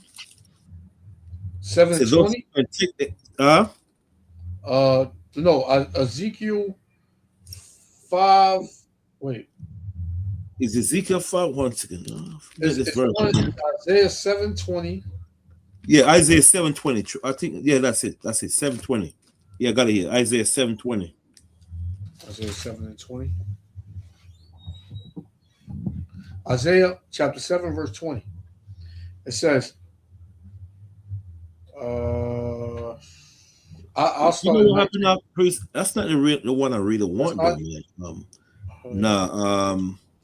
Possibly the river. Is the same about the razor, but it goes more informative. Someone passing the razor up on man.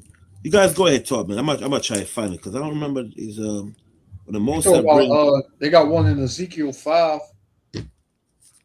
Ezekiel 5 and 1 where it says pass the razor upon the city. It said no, it says the razor that it caused to pass upon thy head. That's it. 5 and 1. Cut. That's it. Cut. Yeah. This is Ezekiel chapter 5 and verse 1. Yeah, 1 to 4. It says when you read it, the top it says the coming fall of Jerusalem. Mm-hmm. You can apply that to Babylon. Yeah, cut. It says, and thou son of man. One second, priest. One second. Let me just check. Because that's all that's coming in the future for America. Yeah, you don't want to hear it. So what? Right? We're not going to teach. We're not going to teach just to, cater to your emotion, man. Just don't ruin my day. Don't ruin. You're ruining my day. Yeah. They be saying that. Yeah. Yep. Suck their teeth, walk off. Man, I don't know. Nobody got time for that. We on our way to get some drinks, right? Hey, I'm about to eat out with my wife, man. You know what I'm saying? Come on, man. I don't want to hear about all that right now. You know how Jake is. Just walk on by and throw everything behind you, man. Like but hey, you've been marked.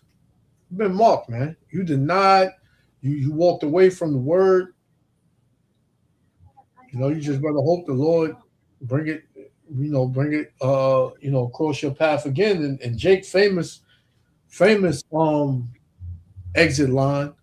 Y'all out here every week? Cool. Oh yeah, what time? I'm gonna come back through here. I'm gonna see y'all brothers. Never see Jake again, man. Yep. That's his favorite exit line. You see? Sorry about that. No, you got it. No, I'm finished with it. Yeah, sorry about it. Yeah, go ahead, Doc. There's something. No, you good. You ready? Ready for it? Yeah. All right. This Ezekiel 5:1, it says, "And thou, son of man, take thee a sharp knife." So the sharp knife representing the king of Syria that came up against Israel.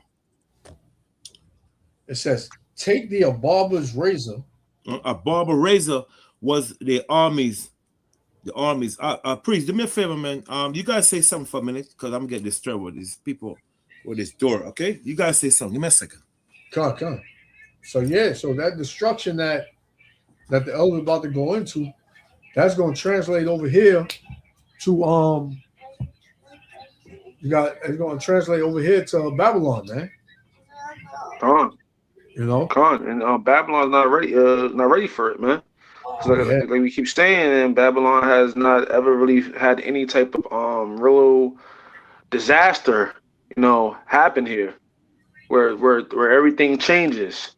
Yeah. And that's what people not ready for, man. People just want to know if a disaster happen here, they want to still be able to go on to their jobs and still go on to the Friday night and Saturday night, and you know what I'm saying, and Sunday church in the morning. They still be able to do all those things, man. Still want to be able to go into their planned trips they have, man. Mm-hmm. That's what these people want, man. If something happens here, and they just hoping it don't affect everywhere. You know what I'm saying? Yeah. And that's what's coming, man. Hey, you heard it? I had a Jake tell me that. He said, "Yeah, that war going on. I just hope it don't come over here, man." That's what he said. That's crazy. Jake don't want their fantasy to end, man. Their illusion, the illusion to end, man. Yeah, exactly. But it's at its end. It's at its end. They just can't see it. They just can't. Especially with these chariot sightings, Jake still can't get through their mind that these are chariots, man. They still think, this is aliens. Those are alien spacecraft. You know what I'm saying? Those UFOs. They still can't get in their head that they're chariots, man. That the Most High been showing the chariots, man. They've been here. They've been doing this. It's more heightened because we at the end. We at the end of this thing, man. Showing themselves now more and more. And then they show, and then the Edomites scared because they're not telling the public. They've been trying to shoot. They be shooting at those chariots all the time, and they can't do nothing with them, Can't touch them. Petrified, Can't touch them, man. See, a person in their right mind would see a chariot, right? If let's just say a leadership to know to just give up, right? They would shoot at these chariots and not do anything to them, right? Use all this artillery, all these weapons, different weapons on them, and you don't do nothing to it. A man in his right mind would be like, you know what? I know that we're not the people. I know that the so-called Negroes, Latinos, and Native Americans are the people. Let me tell them I have to try to get as right as I can with the power of Israel. Right? You lost. You already lost. So for these devils to do all that and lose and still be proud and still be oppressing the Israelites that means that there's something literally wrong with these devils, man. Because I was like I said, like when you gonna wrap it up? You shooting at the chariots, nothing's happening, and then look how long they've been saying they're gonna disclose information to the public. Man, y'all don't want to do it because y'all know y'all gonna be exposed. Exactly. Do that.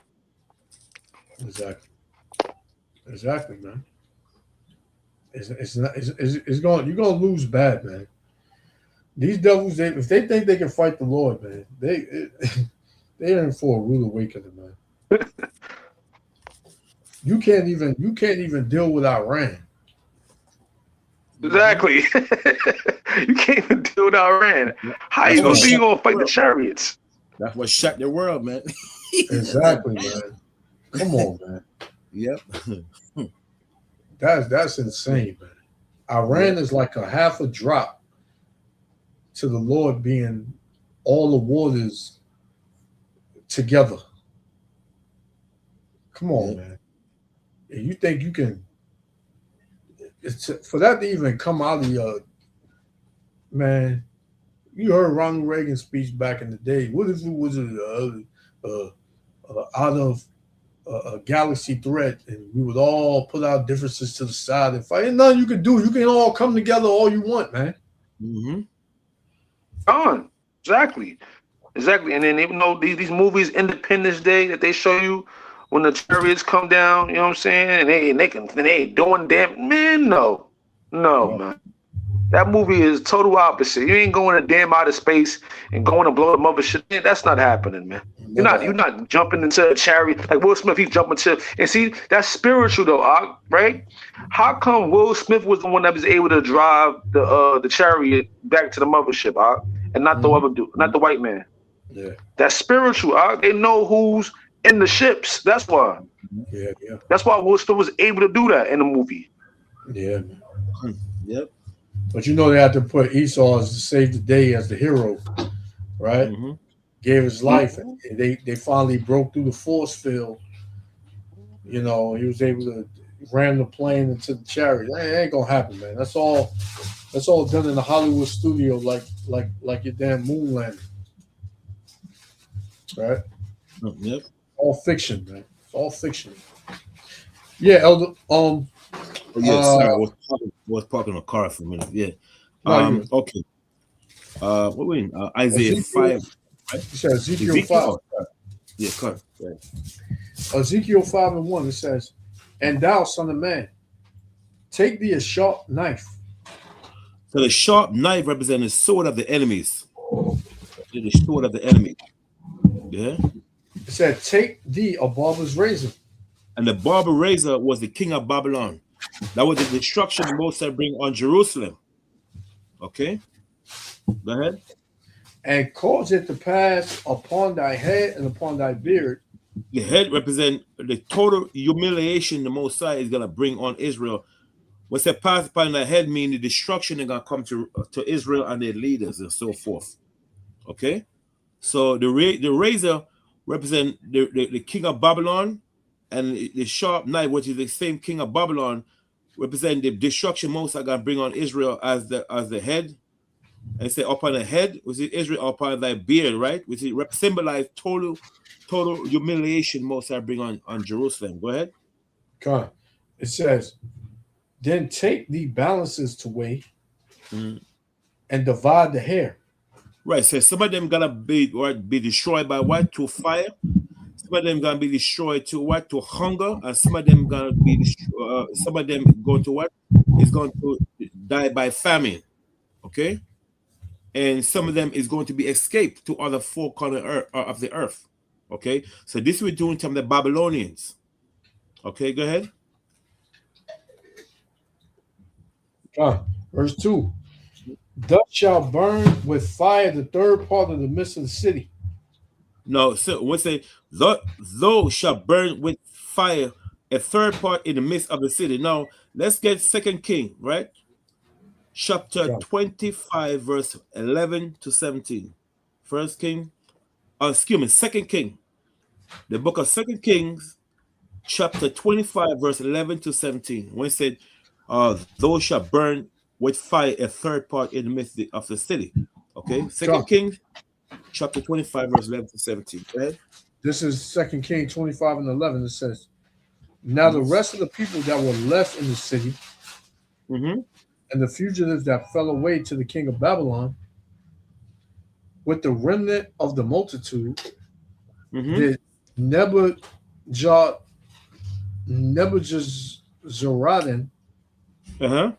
the captain of the guard, carry away. But the captain of the guard left of the poor of the land to be vine dressers and husbandmen, and the pillars of the brass and the pillars of brass that were in the house of the Lord, and the bases and the brazen sea that was in the house of the Lord, did the Chaldees break in pieces and carried the brass of them to Babylon. And the pots and the shovels and the snufflers and the snuffers and the spoons and all the vessels of brass wherewith they ministered took they away. And the fire pans and the bowls and such things as were of gold in gold and of silver in silver, the captains of the guard took away. Yeah. The two pillars, one seat, and the bases which Solomon had made for the house of the Lord, the brass of all these vessels was without weight. The height of the one pillar was 18 cubits, and the capita upon it was brass, and the height of the capita 3 cubits, and the wreathen work, and pomegranates upon the capita round about, all of the brass, and like unto all these had the second pillar of wreathen work. That's 17. 17, right? So it shows you how when the Babylonians came among Israel, they took away everything. Okay, they took away everything, all the agriculture, everything they took away from us and so forth, right? So that's not a really one-on-one, but you know, it says something, but that's not what it really was looking for. I was looking for the 2/3 of our people. When they talk about the third parts in the midst thereof, what you know, some of them died of the siege, some of them died by a full famine, and so forth. But it's gonna explain to you in verse 2. Read verse 2 now. Again. Verse 2. What in Ezekiel? No, yeah, Ezekiel, yes, sir. Oh, Ezekiel 5 and 2, it says, thou shalt burn with fire the third part in the midst of the city. Yeah. When the days of the siege are fulfilled. And thou shalt take a third part and smite it about with a knife. Well, they would put to death. Go ahead. And the third part thou shalt scatter in the wind. Right. So some of them escaped to other country. Some of them escaped to India. Some of them escaped to a different part of the country, like China. Okay. When Jerusalem got destroyed in 70 AD, right? A lot of Israelites fled up into China. Who was ruling China? There was a brother by the Emperor Mingti, Mingti. Mingti was an Israelite that was ruling China when they fled up into China in 70 AD. Okay, the same thing when Israelite was ruling China. Also, I mean, a lot of Israelite was up in China during time the Ming dynasties, these different dynasties. They fled because they know Israelite was up in China. But this Israelite that was in China, when the Israelite fled to China in 70 AD, his name was Emperor Mingti, Ming, that's Ti, Mingti. So a lot of them fled to the four wind, mean they fled to other country where Israelite was already at, mainly the northern kingdom, okay, and so forth. Go ahead. It says, and thou shalt take the third part and smite about it with a knife. And the third part thou shalt scatter in the wind, and I will draw out a sword after Mhm. them. Thou shalt also take thereof a few in Right, number. because so those escaped the Babylonian king. The soldiers they went after them, but a lot of them got caught and get put to death, and some of them escaped into different parts of the world, like China and other places and so forth. You know, and so forth. So an example. Let's get Isaiah 49 and 12 for a second. 49 and 12. Isaiah 49 Isaiah 49 verse 12 and 12. It says, so we fled all over the world, man, because we were so wicked, freaking wicked. Most of the death, man. Come. Isaiah 49 and 12. Come. Isaiah 49 and 12 says, behold, these shall come from far. And lo. So when the Bible says, behold me in Slack it, priest, that verse, Isaiah 49 and 12, is talking about the last days. The last days. Okay, go ahead. Come. It says, and lo, these from the north and from the west, and these from the land of Sinim. From the land of Sinim. Now, look at the word Sinim. Okay? Sinim. So for edification, because Sinim represent China, and and then Sinim in the Interlinear Bible also. I know you're good at that one. Isaiah 49 and 12. Here, let me get it right now. For edification. You can see it? Yeah, Kun. All right. Let's go back. Sinim. Go down to Sinim. Right here. See? It says Sinim. It says a people living at the extremity of the known world may be identified with the inhabitants of southern China. Southern China, right? Sinim. And then in the Hebrew says Sayan Yam, which means land of the Chinese, because Israelite is up in China right now. Yeah, God. Okay? China. So these come from the land of Sinim. And at that time, there was a dynasty that was ruling China. I can't remember the name of the dynasty, man. I can't remember the name of the dynasty. Damn. Oh boy, I don't remember the name of the dynasty. It's been so long. Okay. Go ahead. When you go up in a place called the Kaifeng in China, right? Please, can you look up the word? Look up who was ruling China during the time of Isaiah. I can't remember it. Okay, go on. I can't remember the dynasty. Who was ruling China during the time of Isaiah?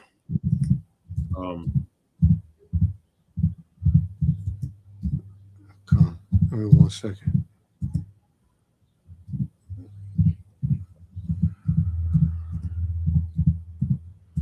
I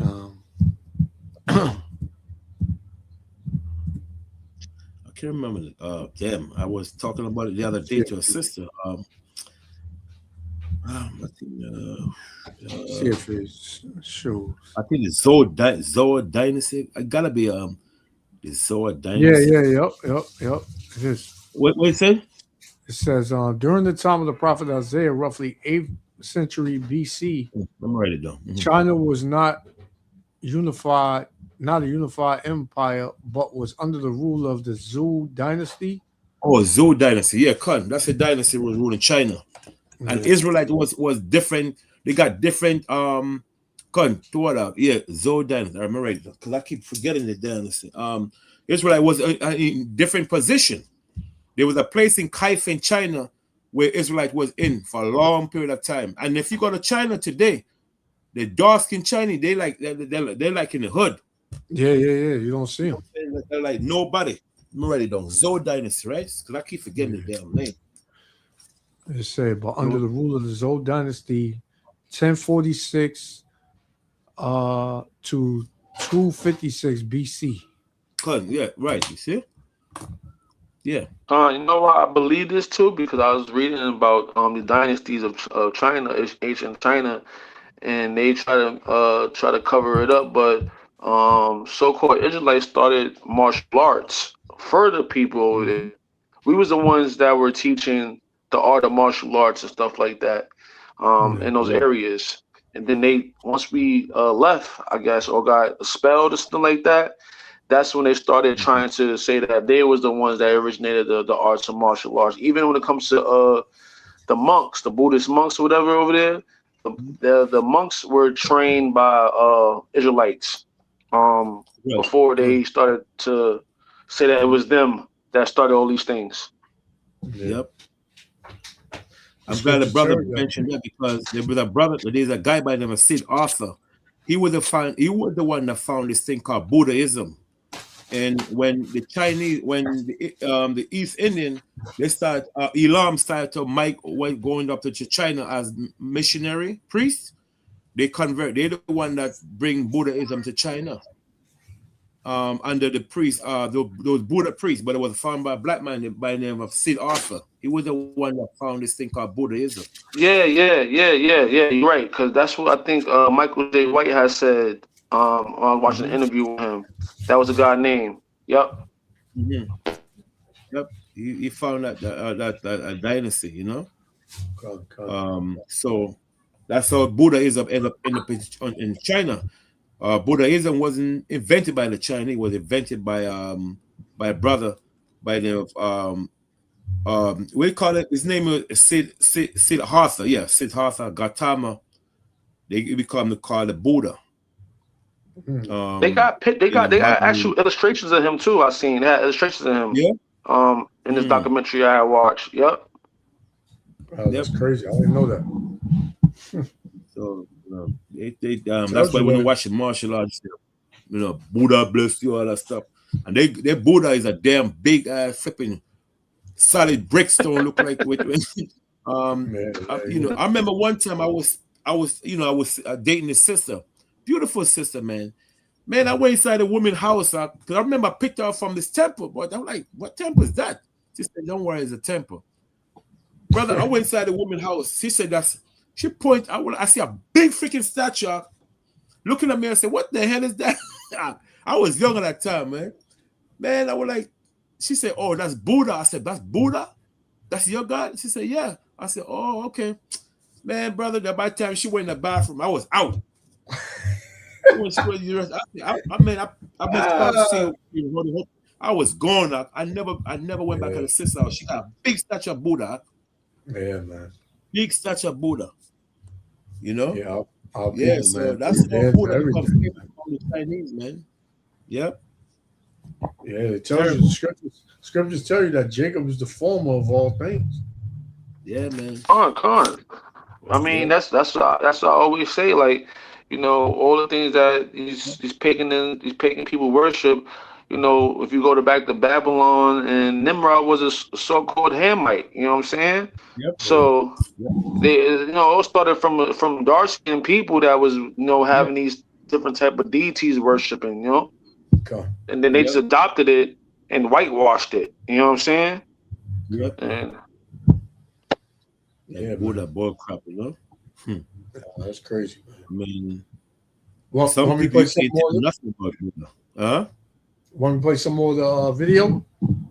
Yeah, cut. Mm-hmm. Okay, good. Finish this off. I mean, yeah, they just use precision guided missiles to blow up 200 kids. I don't care who you are. Yeah, that's just. I mean, that's some next level stuff. And then why? To protect cannibalistic pedophiles? This is what I'm saying, Stu. You got to get this into the minds of the military. Where do your loyalties lie? No doubt. Yeah, right there. Green jacket. Mike Bress with the Washington Examiner. How many American casualties have there been, and where were the American service members when they were injured? I mean, it's a bunch of return to duty. So we've had the large majority have gone in for some medical treatment and return to duty. We've had in Kuwait, Jordan, down across the southern flank a little bit, a variety of places, most from one-way attack strikes. But I want to clarify that. I think what we've And tried to Saudi do here Arabia. Somebody is asked clarify Saudi those numbers rather than saying, Look at these devils, man. Lying and winging it, man. Yeah. We talking Like, about. how did This dude talking but about. how are they able to do this? How are they able to just like this? It just pop up in their head to lie like this off the whim. Like that's what I said. Tell you, man, their spirit ain't right, man. Yep. They was a liar from the beginning. Out the womb, they was lying, man. So, these devils, you can't trust none they say, man. It says Pentagon won't say how many Americans have died in the Iran war. Right. It's a lot of them, man. That's why. If it was 1, 2, because Trump said what, 3, 4, 5, right? If it was that many, they would have said it. They would have said, we had a couple. But this dude didn't even say nobody died. He said we had some personnel get some medical treatment and then return to duty. That's not what he asked you, man. Mm-hmm. Esau loves to lie, man. Yeah. The scripture said the wicked are strayed from the womb. As soon as be born speaking lies. Yeah, that's right. Just off the whim, it's just like immediately it just popped. How I'm gonna word this so I could avoid the whole question completely. Exactly, man. Exactly. These devils, man, are something else. KIA or WIA wounded. Be more clear about that.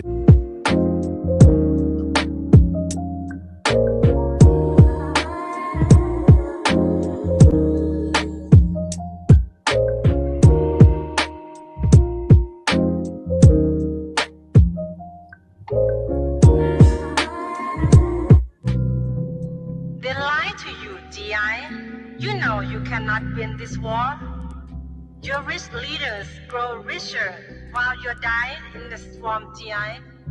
They will give you a medal, GI, but only after you are dead. Your government lies to you every day, poor soldier. You have lost this war, GI. Your army will leave you behind. Imperialists make you fight this war, GI. They do not care about you. GI, your government has betrayed you. You will not return for you. GI, your airplanes bomb your own men. You are not safe here. The skies are dangerous, GI. They will napalm you tonight. Your pilots do not care that you are down here, GI. You cannot dig foxhole to hide in, GI Joe. Your bombers will find you. GI, your helicopters fall from the sky like broken birds. They cannot see from your airplanes, GI. They come to bomb you.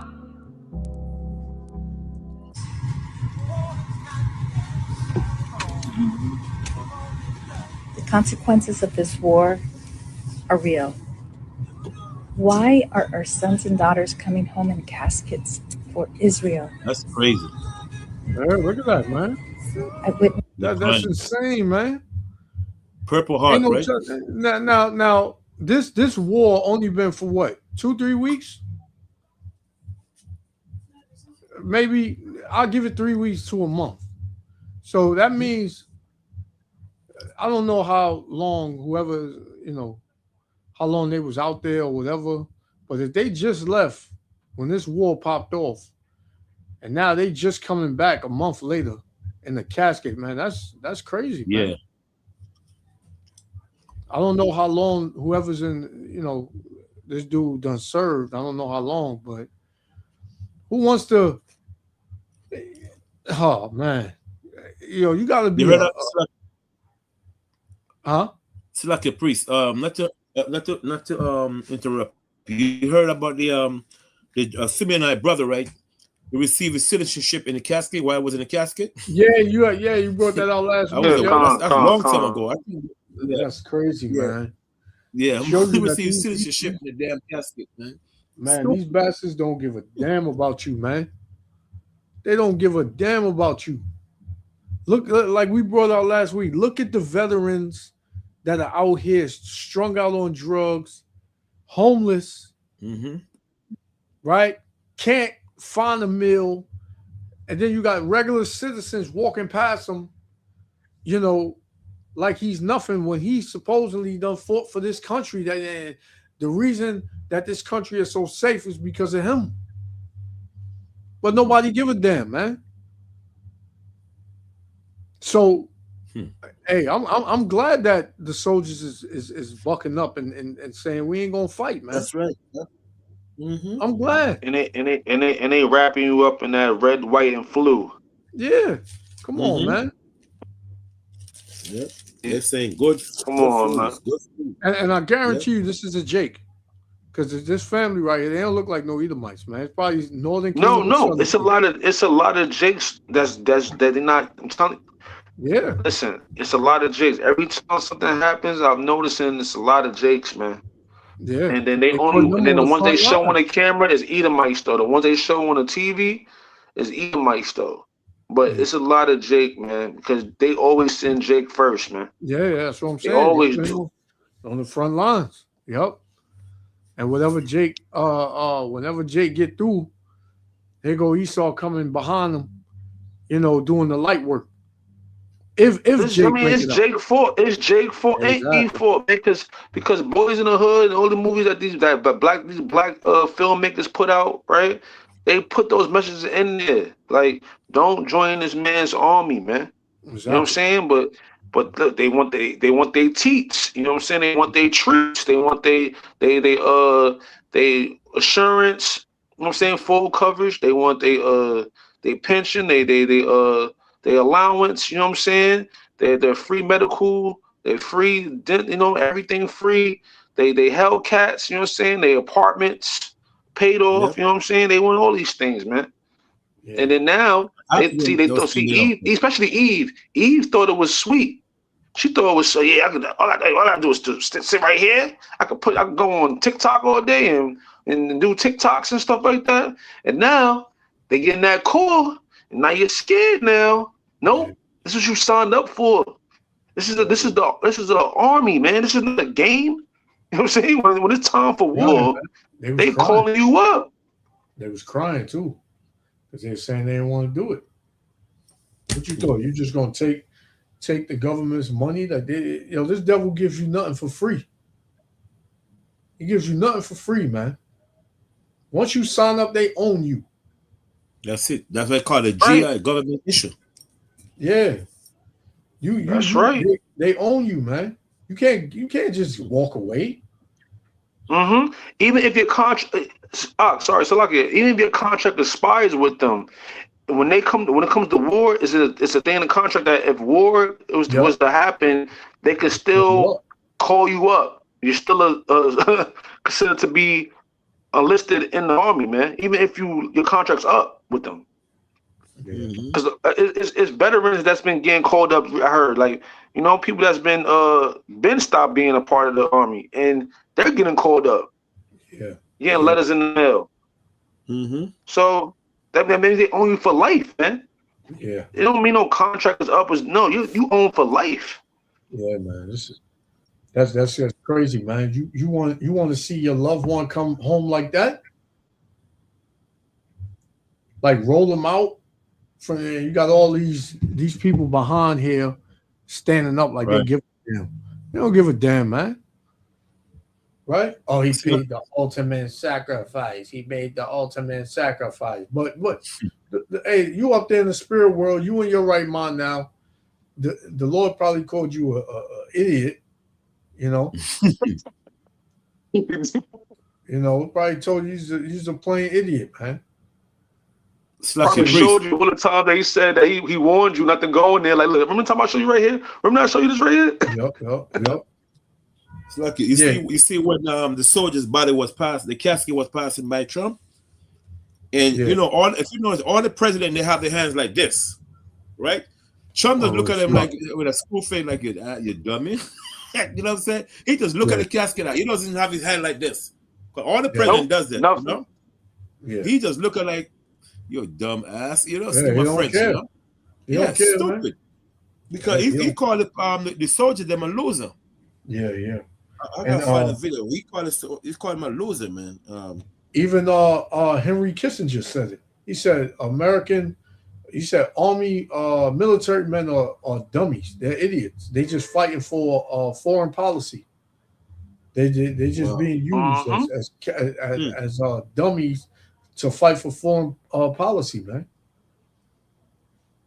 Like, come on, man. Yeah. You fighting for a country that don't respect you, Jake.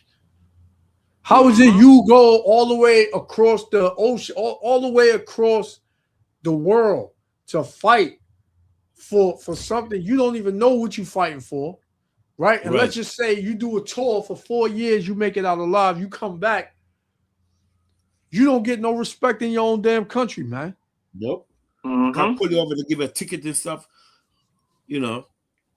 That Jake that got killed. Remember that Jake that got stopped by the police and they killed them. He was a army soldier.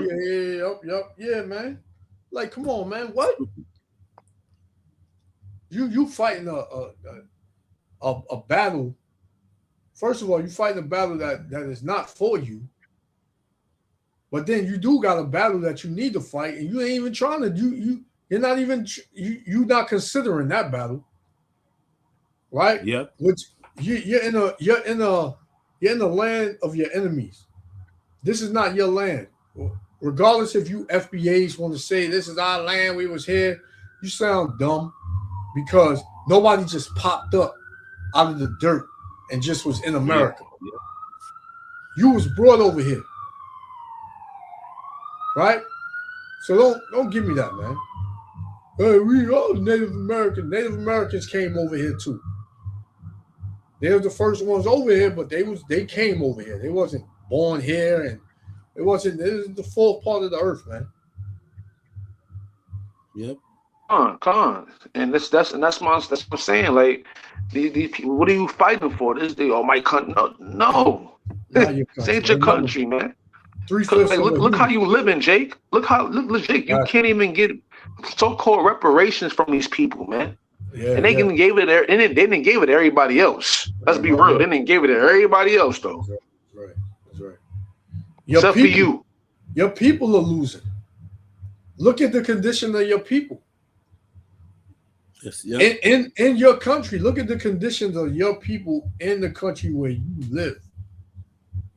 But yeah, you want to go all the way across the world and fight another battle in another country you know nothing about. And those people are getting oppressed by the same people that's oppressing and killing your people in the land that you live in. Yeah, you look like invaders. They look like invaders to them people, man. That's what they look like. You're not welcome, man. You know what I'm saying? But the Arab, right? He's starting to say that, listen, man, when I see Jakes come out those things, we're not really targeting them. You know what I'm saying? Like, we looking for the Edomite. You know what I'm saying? The Arab know who their enemy is, man. You know what I'm saying? But you Jakes don't know. They got 10 countries that's banning white American. I was just about to, yeah. 10 countries, man. That's banning Edomites. Yeah. They don't it's like them. It's going to be more than that. Just wait. It's going to be more than that. Yeah. You know, they're not going to be able to go nowhere. Yeah, they're not going to be able to go nowhere, man. Yeah, they're going to be like a chase road that no man take it up, man. Every eye that see him shall run up, chase him. Yeah. My niece is in the Navy right now. And when she enlisted, I had told my sister, I'm like, yo, this country going to go to war, right? This was this is about 2 years ago. Oh no, she's not gonna go to war. She's just going to do. I forgot what she in there for. I said, listen, man, you think that, but you see what's happening. They bombing these places, and you got just military personnel probably never even, did or boots on the ground or nothing. They just got blown up because the missile hit where a base was. So even though you may not be fighting, you still in the war. So Salaki, I also want to say too, that you see, Trump said that he sent 5,000 to 10,000 troops. You got to look at the wordplay, right? So I did more investigation. You know, there's different branches in the army, right? Yep. So the first line is the army, which is the green army fatigue, right? Those are the first lines, right? And that's the ones that have been getting hit, the first line. So now they're sending the Marines. The Marines is like the second line of defense, I think, with the army. I thought the Marines, the Marines going first. Yeah, my fault. So yeah, but I know they sending some different type of soldiers. They're not sending just regular soldiers right now. They send like special unit soldiers now over there. Yeah. Because because they know that they need actual trained soldiers now. You know what I'm saying? Like ones that can know how to go in that terrain. I guess that train for that terrain out there. Yeah. Because they're not just going to because they're trying to do a ground invasion. Because Trump's going to lie, man. He's not going to tell the truth about the ground invasion right now. But that's what they're setting up though, because they're not winning with the what's called on the water. They're not winning on the water. They just got I think the Abraham vessel just got hit I think a couple days ago. Mm-hmm. They had to take it offline. They had to take out the area. You know what I'm saying? So they're not winning with that. And then like the elder said earlier that they hit an F-35. So even the airspace, you know what I'm saying, like the aerial attacks, they're getting, you know what I'm saying, messed up now. So it's like now last resort is gonna be that ground invasion, man. Yeah. And when the ground invasion happens, man, that's when you really know it's really up now. Yeah, man. And they're begging to send Elam said, please send in the Marine. We want them. Please send them in. Yeah, come on. Yeah, man. Yep. So Slacky Priest, you guys mentioned something earlier. Isaiah 14, 16 to 17. It's a precept here. Isaiah 14. We talked about earlier how they're gonna be chasing after Esau, man. Because everybody, the Most High is gonna wake up the nation in the last days. Yeah, and things gonna come into their remembrance what Esau did to them. Mm-hmm. Okay, Isaiah chapter 14, verse 16 to 17. Isaiah chapter 14 and 16. It says, it says, they shall see. Start at verse 12, priest. Sorry, start at verse 12. Go. Isaiah 14 and 12. It says, how art thou fallen from heaven, O Lucifer, son of the morning? So the church, they're using this, saying this is Satan falling from heaven, but no scripture in the Bible that could show you Satan, no little Satan falling from no damn heaven. That's a lie. Because Esau falling from his kingdom. Okay, yep. Esau falling from his kingdom. To prove that, let's get Lamentation 2:1 for a second, because it's the same thing applies to the Israelites. You know what I mean? Said Lamentation 2:1. Yes, sir. Lamentation chapter 2, verse 1. It says, how hath the Lord covered the daughter of Zion with a cloud in his anger? And we know the cloud represents a total darkness. Right? Go ahead. And cast down from heaven unto the earth the beauty of Israel. And what is from heaven? Our rulership, a state of our rulership. Right? Okay, go ahead. And remember not his footstool in the day of his anger. Of his anger, when the Gentile come against us, right? So he said, cover the daughter of heaven with cast down from the heaven, mean what? The state of rulership. Okay? This is a beautiful scripture to cut these Christians with. When you talk about Satan falling, it talk about Satan falling from heaven. No. So how do they fit this chapter in Lamentation 2:1? The scripture says Israel fall from heaven, cast down from heaven. Yep. You see? So let's go back to Jeremiah, Isaiah 49 and 12 now, again. 14. Mm-hmm. Isaiah 14 and 12. It says, how art thou fallen from heaven, O Lucifer? What the Most High called Esau Lucifer? Lucifer means morning star. Okay, light morning star, the wisdom, the light bearer. Light bearer, Okay, go ahead. It says, son of the morning, how art thou cut down to the ground, which didst weaken the nations? And how Esau weakened the nation? By dropping bombs on them, okay? Destroy all the infrastructures and so forth. They weaken the nation. Take over the countries and stuff, set up puppet government. Rome did the same thing. See? Nation have no army to defend themselves. Esau weaken the nation, and we know this is not talking about damn Satan. Satan don't weaken no nation. This is talking about Esau name as what? As Lucifer. Exactly. You see? As you why the Moses like a priest? Why the Moses said Mordecai, which we the light bearer? Lucifer means the light bearer, because he is a light bearer to the world. In other words, he controls the world. He's a light bearer to the world. He wanna police the world. He wanna tell the world what to do. So these are the things that he's doing. You know what I mean? In the name of Jesus. Yep. That's what he's doing. It trying to control the word in the name of Jesus, and then trying to basically, when it comes to the laws, they try to infuse the laws of the Most High, but then corrupt them. You know what I'm saying? Mm-hmm. Con. Yep. That's right. Yep. Con.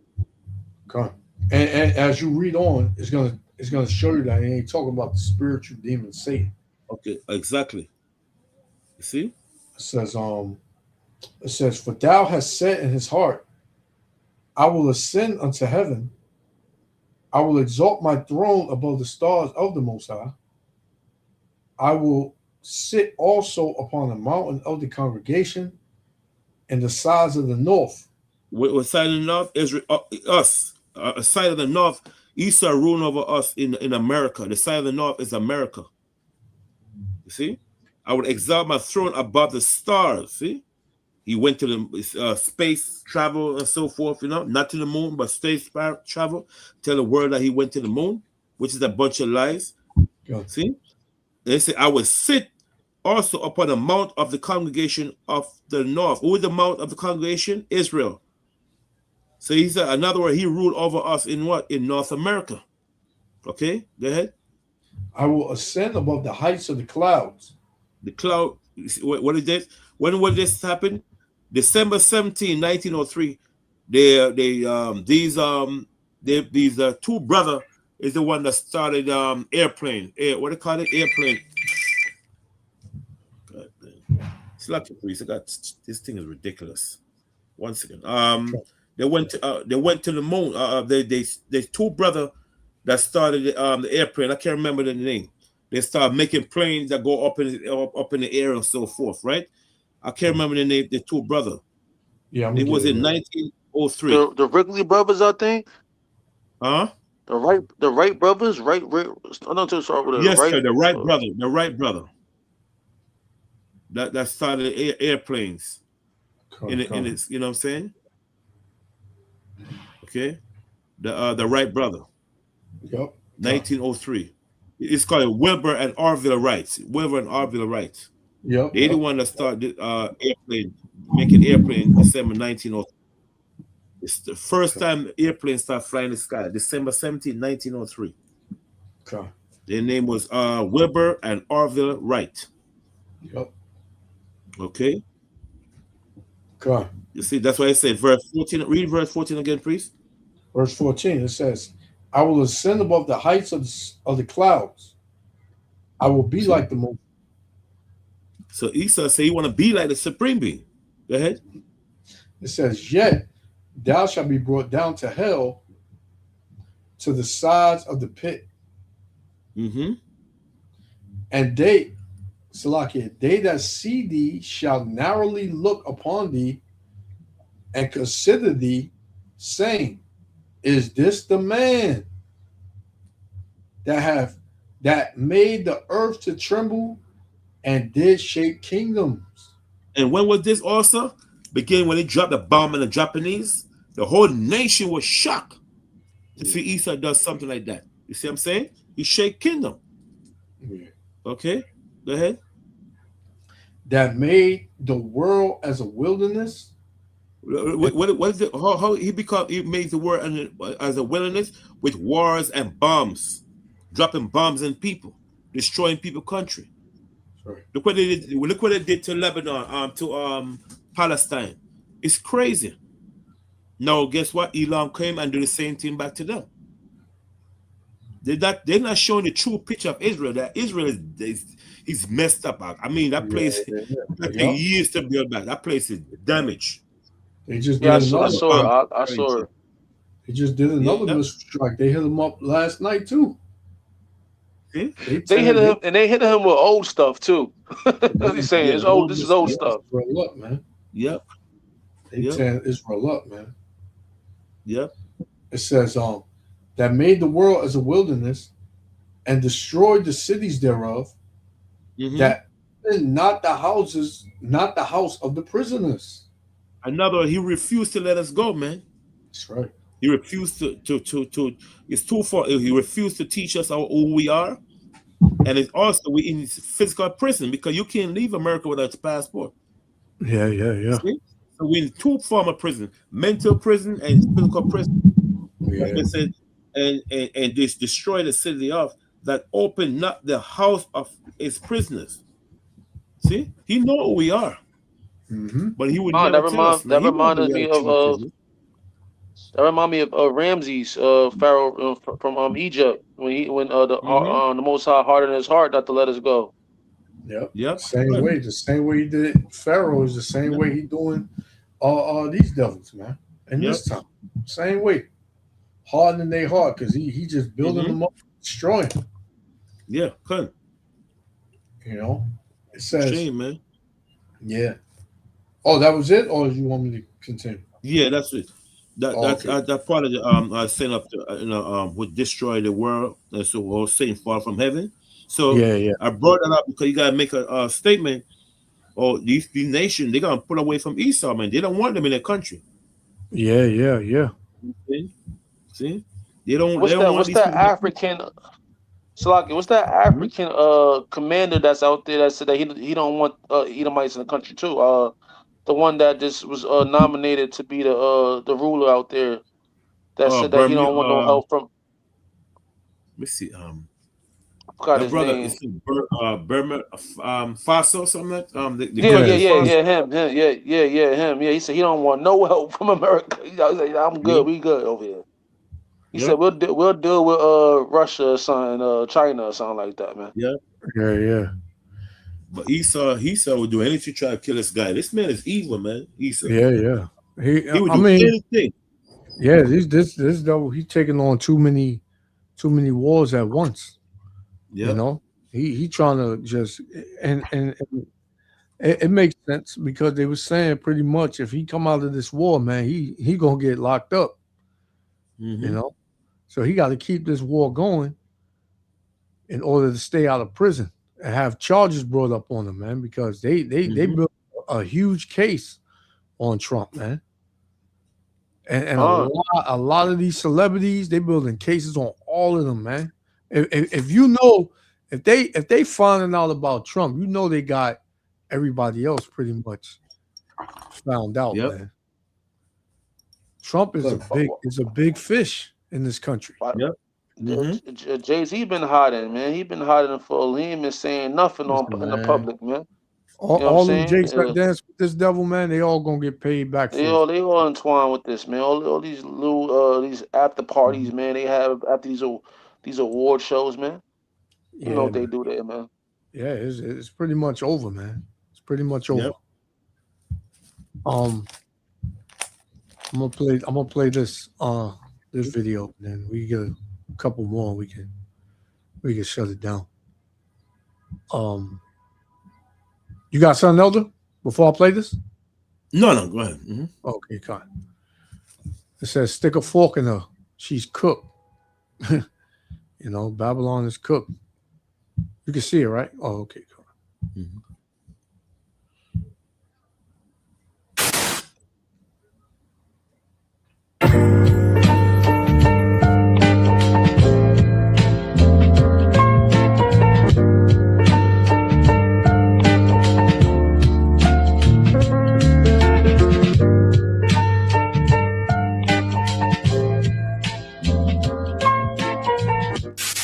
Does anybody else feel like they're going insane right now?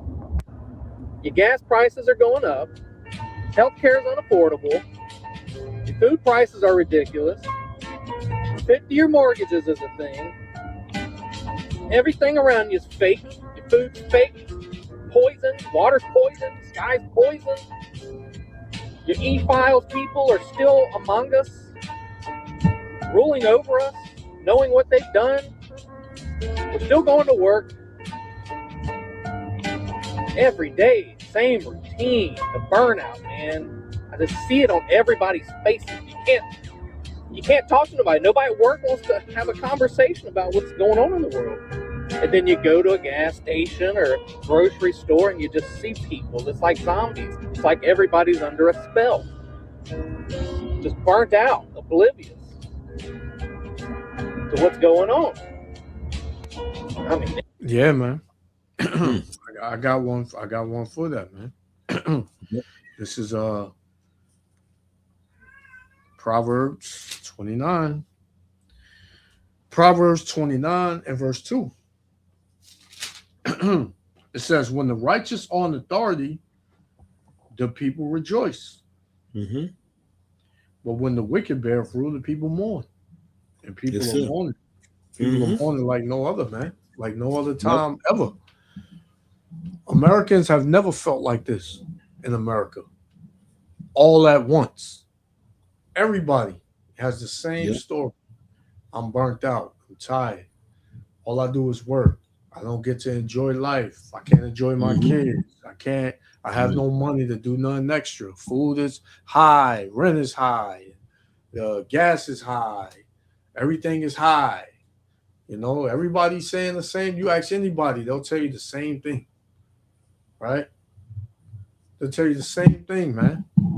So this is the spirit that the Lord is flowing through Babylon, man. Everybody knows, you know, the leadership is corrupt. Everybody knows the government is corrupt. And like we always say, it's only a matter of time before people start to take things into their own hands. You know? So they start running up in these government, you know, asylums and dragging senators out, and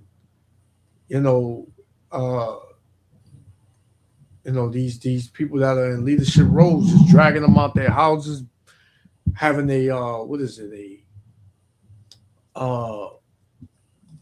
a national lynching, so to speak, where everybody can see it, because everybody got a phone. They'll record it when it's happening live. Mm-hmm.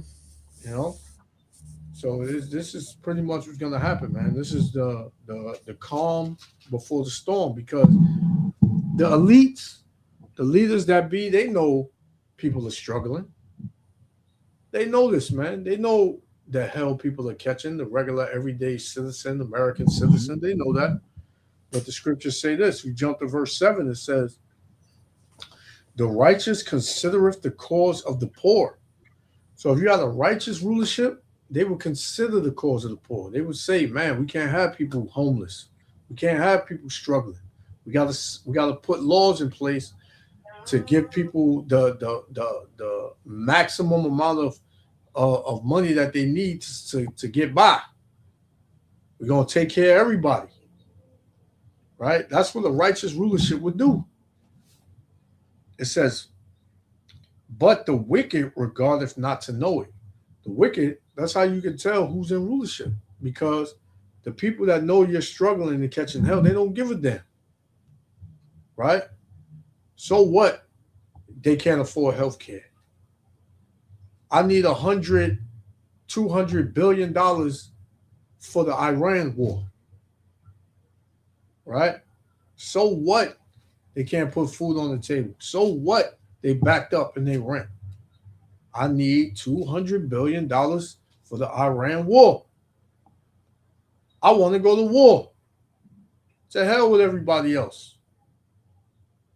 And people are seeing that. That's like clear as day. So, yeah, man. This is the first level. The first level is them speaking out and yelling out. And the next level, it gets more hands-on and, fights and and throwing things through people's window, breaking cars and fires starting and all that. And then the third level is when heads start rolling, man. When people gonna start putting people to death on the spot.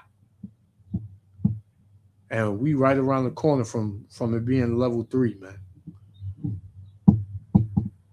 Every freaking day it's breaking news. It's got to the point where we've taken our kids out and homeschooled them, moved back to our property, learn how to homestead, grow our own food, prepare for the end of the world. We were called crazy for that. I mean, can you not see the signs written on the wall? This thing that we're doing right now, the system that we've lived our whole life, it's unsustainable, people. It's not going to last forever. We're almost $40 trillion in debt. It's there'll be some hard times coming, and we're going to have to get uncomfortable. And I just hope everybody wakes up to it, gets a little bit ahead before it happens. Edomites is panicking, man. They panicking. Yeah, they done, man. This is your kingdom falling. And they keep saying the end of the world, the end of the world. It's the end of your kingdom, the end of your system that's coming to an end. Yeah, it ain't the end. The Most High said the earth dwelleth forever. You know? Yep. Gone. It's not. It's this. I have a preacher. You got precept up? No, you got it. Yeah, Ecclesiastes in the Bible. Ecclesiastes 4:14. Come. Ecclesiastes 4:14. 4 and 14. Yes, sir. Ecclesiastes 4:14. It says, "For out of prison he cometh to reign." Out of prison. Prison means out of captivity, like the Caucasus Mountain. You still got a chance to rule after what? After the Dark Age, right? After we fell. Go ahead. Okay. It says, "Whereas also he that is born in his kingdom becometh poor." Becometh poor. A lot of them gotta lose everything, man. Most I gotta take everything from them. That's what I say. He that born in his own kingdom, you're supposed to be rich. All of a sudden, you don't have nothing. It's a shame to see Edomite on the street, man, laying poor, not have nothing. The same thing happened to Rome. Remember when Rome, the same book that we always talk about, Rome. When Rome, I have a book here called Bankruptcy, right? And it shows you the main dollar system of the in Rome was the denarius. And then Nero Caesar, I believe it was Nero, came and devalued the denarius. That's when Rome started going down. And remember we mentioned last week about Iran is Saudi Arabia is the one that created this thing called the petrodollar in 1974. And Saudi Arabia said, look, in order for you, we're gonna make you have rich, but you have to give us military protection and so forth, right? So Saudi Arabia make a deal with US and they create this thing called the petrodollar.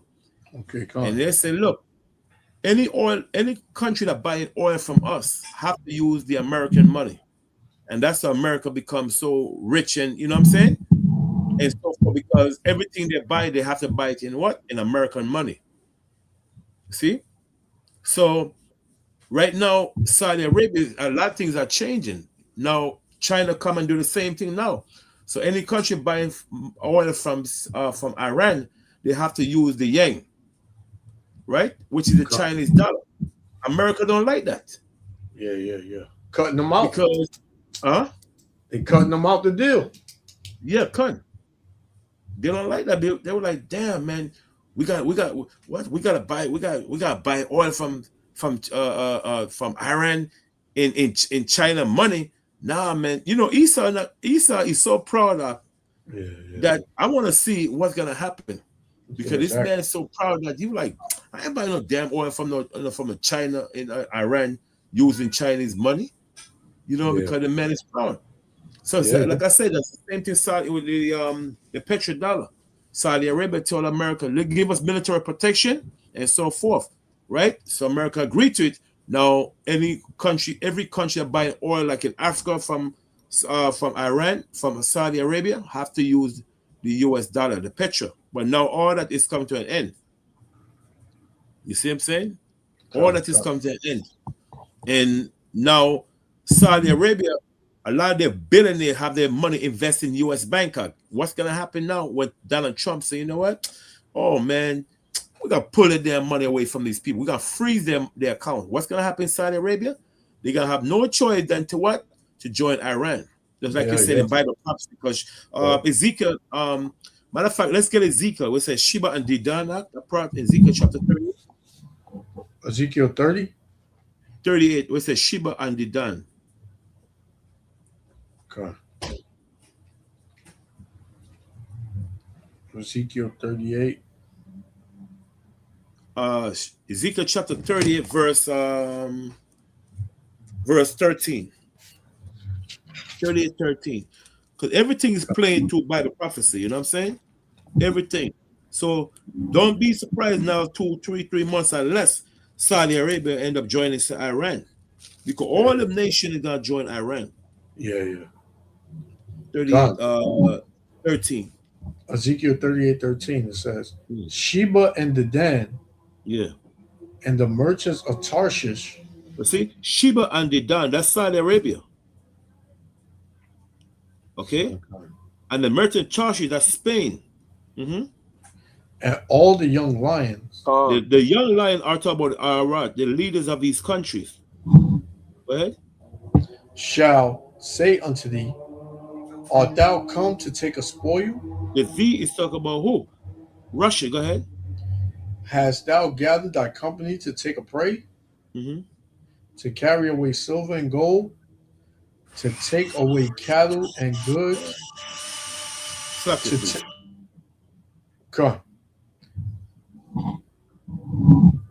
take away cattle and gold? To take a great spoil?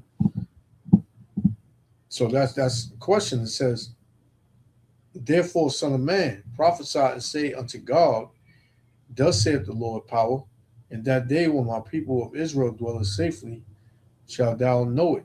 Shalt thou not know it? You know? Yeah, priest. Yeah, so Saudi Arabia, they all gotta come against US. Those people in Turkey, same thing. We just read the same chapter about Turkey, right? Jump to verse 6. Because the scripture is playing a good part. Jump to verse 5. Verse 5. Verse 5, 38, Ezekiel 38 and 5. It says, Persia, Ethiopia, Iran, Ethiopia, and Libya, with them, all of them with shields and helmets.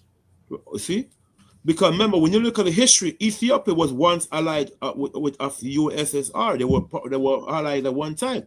They're all gonna join back with Russia in the last days. All of them. Okay, verse 6. Gomer, those are the Germans. The Germans, right? Go ahead. And all his bands, the house of Togarmah. Togarmah are Turkey. Of the north quarters, and all his bands, and many people with thee. Be thou prepared, and prepare for thyself, thou and all thy companies that are assembled unto thee, and be thou a guard unto them. God unto them mean Russia is going to supply all this country with nuclear weapon, and we see it happening right now. Slakia, Elder, because I just wanted to back you up saying that you're right about that, because I just in recent events I saw Germany, they said that America didn't have a legal right to basically go after Iran's supreme leader. I seen that they just had a press conference about that. The German prime minister out there, and Turkey, Erdogan, I think that's the president. He condemned Israel, saying that this is illegal act, illegal terrorist against international law. Yeah. So and I mean the smartest thing, like the prophecy, it says like Turkey's a part of NATO. You know what I'm saying? And they're I think they're the same area as Russia. So I mean, you gotta be smart about it. Like if I'm gonna go against you and you right here, you know what I'm saying? You could hit me with something. You know what I mean? And cause I'm close. You know what I mean? So I could see it as all lining up. Like Turkey and Germany and Spain. Yeah. Spain just said that they're not helping them with anything publicly. Everybody SHIT on Babylon, man. Yeah, and Libya, Libya ain't forget what I did to Gaddafi. They ain't forget that over there. Exactly. Yep. Yep. Exactly. Yeah, America got a history, man, that is about to, that they're about to get paid back for. Did you see when Trump and Japan's president was on this press conference and that he was was talking about how this man Nah, what happened? I didn't see it. He was like, Japan knows about surprises, like something like that, like because basically talking about how Pearl Harbor and when they dropped the nuke on them. Wow. Right in front of it, she was uncomfortable, man. She was so uncomfortable, man. Well, hey, these other nations, man, they be all up Esau's, his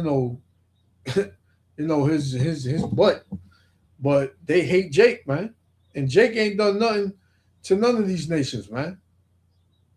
But they kiss up to Esau, and Esau just playing right in their face, man.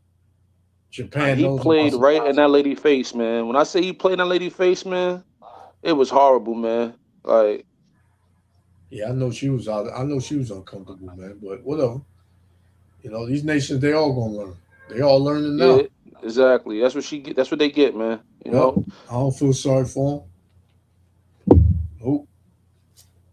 And America can't protect Japan because North Korea is constantly shooting damn missiles over their goddamn head every damn week. You know what I'm saying? Like, and they get to listen, and they get to notice after the damn missile then passed over already. Like, so y'all ain't know nothing when it really happened, man. It's gonna be it's gonna be too late. Yeah, man. Hey, man, I don't feel sorry for these nations at all, man. And let's be clear, we don't care about these Iranians neither. You got Jake writing. You got Jake writing Iran a letter saying we don't want no smoke, we don't want no problems. We just want to live in peace and harmony over here in America. Man, get up out of here, man. America gonna be destroyed. You ain't living in peace and harmony in America. When peace and safety, they sort of destruction shall come, man. Yep. That's what they want, that peace and safety, but they ain't gonna get it. I had one. I was holding one, Elder, that backed you up with go ahead. Ezekiel 4:14 that you brought out. Yeah. Was it Ezekiel 4:14? No, Ecclesiastes, you mean? Oh, Ecclesiastes 4:14. Yeah. So it's Proverbs 22 and verse 16. About him being poor in his own kingdom. Right. Proverbs 22 and 16, it says, he that oppresseth the poor to increase his riches, and he that giveth to the rich shall surely come to want. So at the end of it all, he gonna come to want. What's that? What read it again? Proverbs 22 and 16. Okay, come. So that's what he does, man. He oppresses the poor to increase his riches and to make everybody his circle rich. Yep. So all these riches and wealth that they done gathered up, they're gonna lose it. You're gonna lose everything, man. Yeah, because the scripture said he laid himself with thick clays, man. Yeah. All the riches stole from the other nation. Yeah, man. Yep. Because America is a country that's set on violence, man. The scripture tell you that any country that built set up to bloodshed, that land is cursed. Yeah, and in order for that curse to release, is that meant blood have to be shed, man. You know, so so people thinking Salakia, America, Elder, you don't mind? I had a thing about the scripture that back when she was the scripture about the all the nations coming together. I think it's Second Esdras. I'm not sure what the chapter is, but it's about the dragons of Arabia, that they shall come against Babylon, something like that. They'll come together, the dragons of Arabia, and I think it backs that up. I can't remember what actual chapter it is. So about second interest. I think it's 15. 15, 16, right? No. 15. The dragons of Arabia. Dragons of Arabia. That's in 15. Let's see. 15, 20. Let me say 1531. I think it's 15. Yes, 1531. You start at 28. 29, right? Yeah, 28. Yeah. Start at 28. Yeah. Yeah. Second Esdras 15 and 28. It says, "Behold, a horrible vision, and the appearance thereof was from the east, where the nations of the dragons of Arabia shall come out with many chariots." Mm-hmm. You know, so that's a strong army, man. Right? It says, "And the multitude of them shall be carried as the wind upon earth, and all they which hear them may fear and tremble," man. Mm-hmm. You know, when these Arab nations they come together, it's going to be something to fear, man. And in America and Israel, and I don't even know what allies they got, because you know NATO pretty much backing off of America too. So you know, pretty much Israel and Babylon, you know, they're already in fear, but they're about to see fear for real, like on a higher level. You know, I mean, like, it's happening because I mean, the Dubai and Saudi Arabia, those supposed to be real, you know, pro-Muslim countries. You know what I'm saying? And that's why I think they've been targeting them so much, because they're like, why are not fighting with us? Like, ain't y'all supposed to be like us? Like, ain't we supposed to be all, you know, Islamic Muslims? You know what I'm saying? Yeah. So that's why I feel like that's why they keep on hitting them. Especially Saudi Arabia.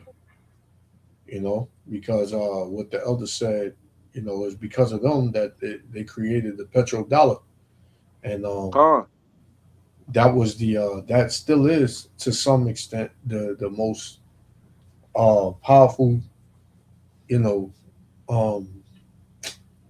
the dollar to trade with, you know, but it's rapidly declining, but it still holds some weight in the earth, you know. Not like it once did, but not like it did before, but it still holds weight to a certain extent. You know, you muted, Elder. Yeah. Huh? Nah, you was muted. Oh, sorry. No. I did have got some noise, you know. Oh, okay. Okay, go ahead. Mm-hmm. Yeah, kind of. Yeah, that was it. I mean, if you got anything else, then if not, then we close out. Nah, I don't have really have anything now, right? I would go to class, you know. Come. That's all I got. Come. Yeah, we just you just continue to watch, man. Just continue to watch as well as pray, because this thing don't seem it ain't got no it's not showing no slowing down. Right. No sight of slowing down anytime soon, because yeah, man, Iran ain't playing with Babylon or with Israel. So yep. Along with things that's going on in this country, man, you got to keep your eyes, yes, sir, open, and keep your head on the spiritual swivel, because there's a lot of demons out here. There's a lot of things you can get caught up in. You see the wickedness is at an all-time high. Mm-hmm. You got to stay away from our people that are demons out there, and just be mindful and stay spiritual, man. Yes, sir. I look forward to every week, seeing what's going to be talked about, what happened during the week, So yes, sir. Keep pushing and keep striving, and your brothers be safe, and keep your prayers up, and keep on praying for the downfall of this place, man. Yeah, That's right, brother. Yes, sir. That's right. You got something, Elder? I just want to say, man, just brothers, just continue learn, studying, and be careful. Brothers out there listen, or studying. Stay away from doctrine, man, because you're gonna have a lot of doctrine popping up there in the last days. We're not about doctrine; we're about facts and prove what we teach. You know what I'm saying? Yeah, and as time goes by, man, teaching got prophecies coming out, man. A lot of Edomites, they're reading the Bible now. You know what I'm saying? Which we're not portraying to them, but they're seeing that they're losing hope in Babylon. So. While Jake is out there looking for a damn future, man, I'm not saying nothing. I'm not saying not going to college now. You go there, you want to, but at the same time, man, a lot of things gonna happen that this degree ain't gonna help us, because the real education is the Most High law, statute, and commandment, man. That's why it's say the Maccabees say the education of our law. That's the real education. Brother, if the brother want to do something, take up a little trade, because the school thing is not working for a lot of people. While Esau is falling, man, student loan, they're about to take away a lot of things. Some people out there, man, these bastards know that the end is Esau know his kingdom is up. So what he's doing now, he try to put away everything from us, taking away little food stamp away from us. While these people out there, small hats people out there is living large, you know what I'm saying? Best hope is to keep the Most High commandment and try, do right, man. The Passover is coming up April 2nd and so forth. Some of them keeping it the first, but the new moon was this month, right? So from the new moon this month, you calculate 14 days that would lead into April 2nd as the Passover. Okay, cool. Yeah, so all right, man. Say with that, Most High bless you, brothers and sisters out there, man. Peace and blessing. May the Most High protect your brothers and sisters in good health, and as we say, shalom. All right. Call Lord Yahweh, Hashem, Yahweh Shah. Yahweh Hashem, Shalom. Shalom.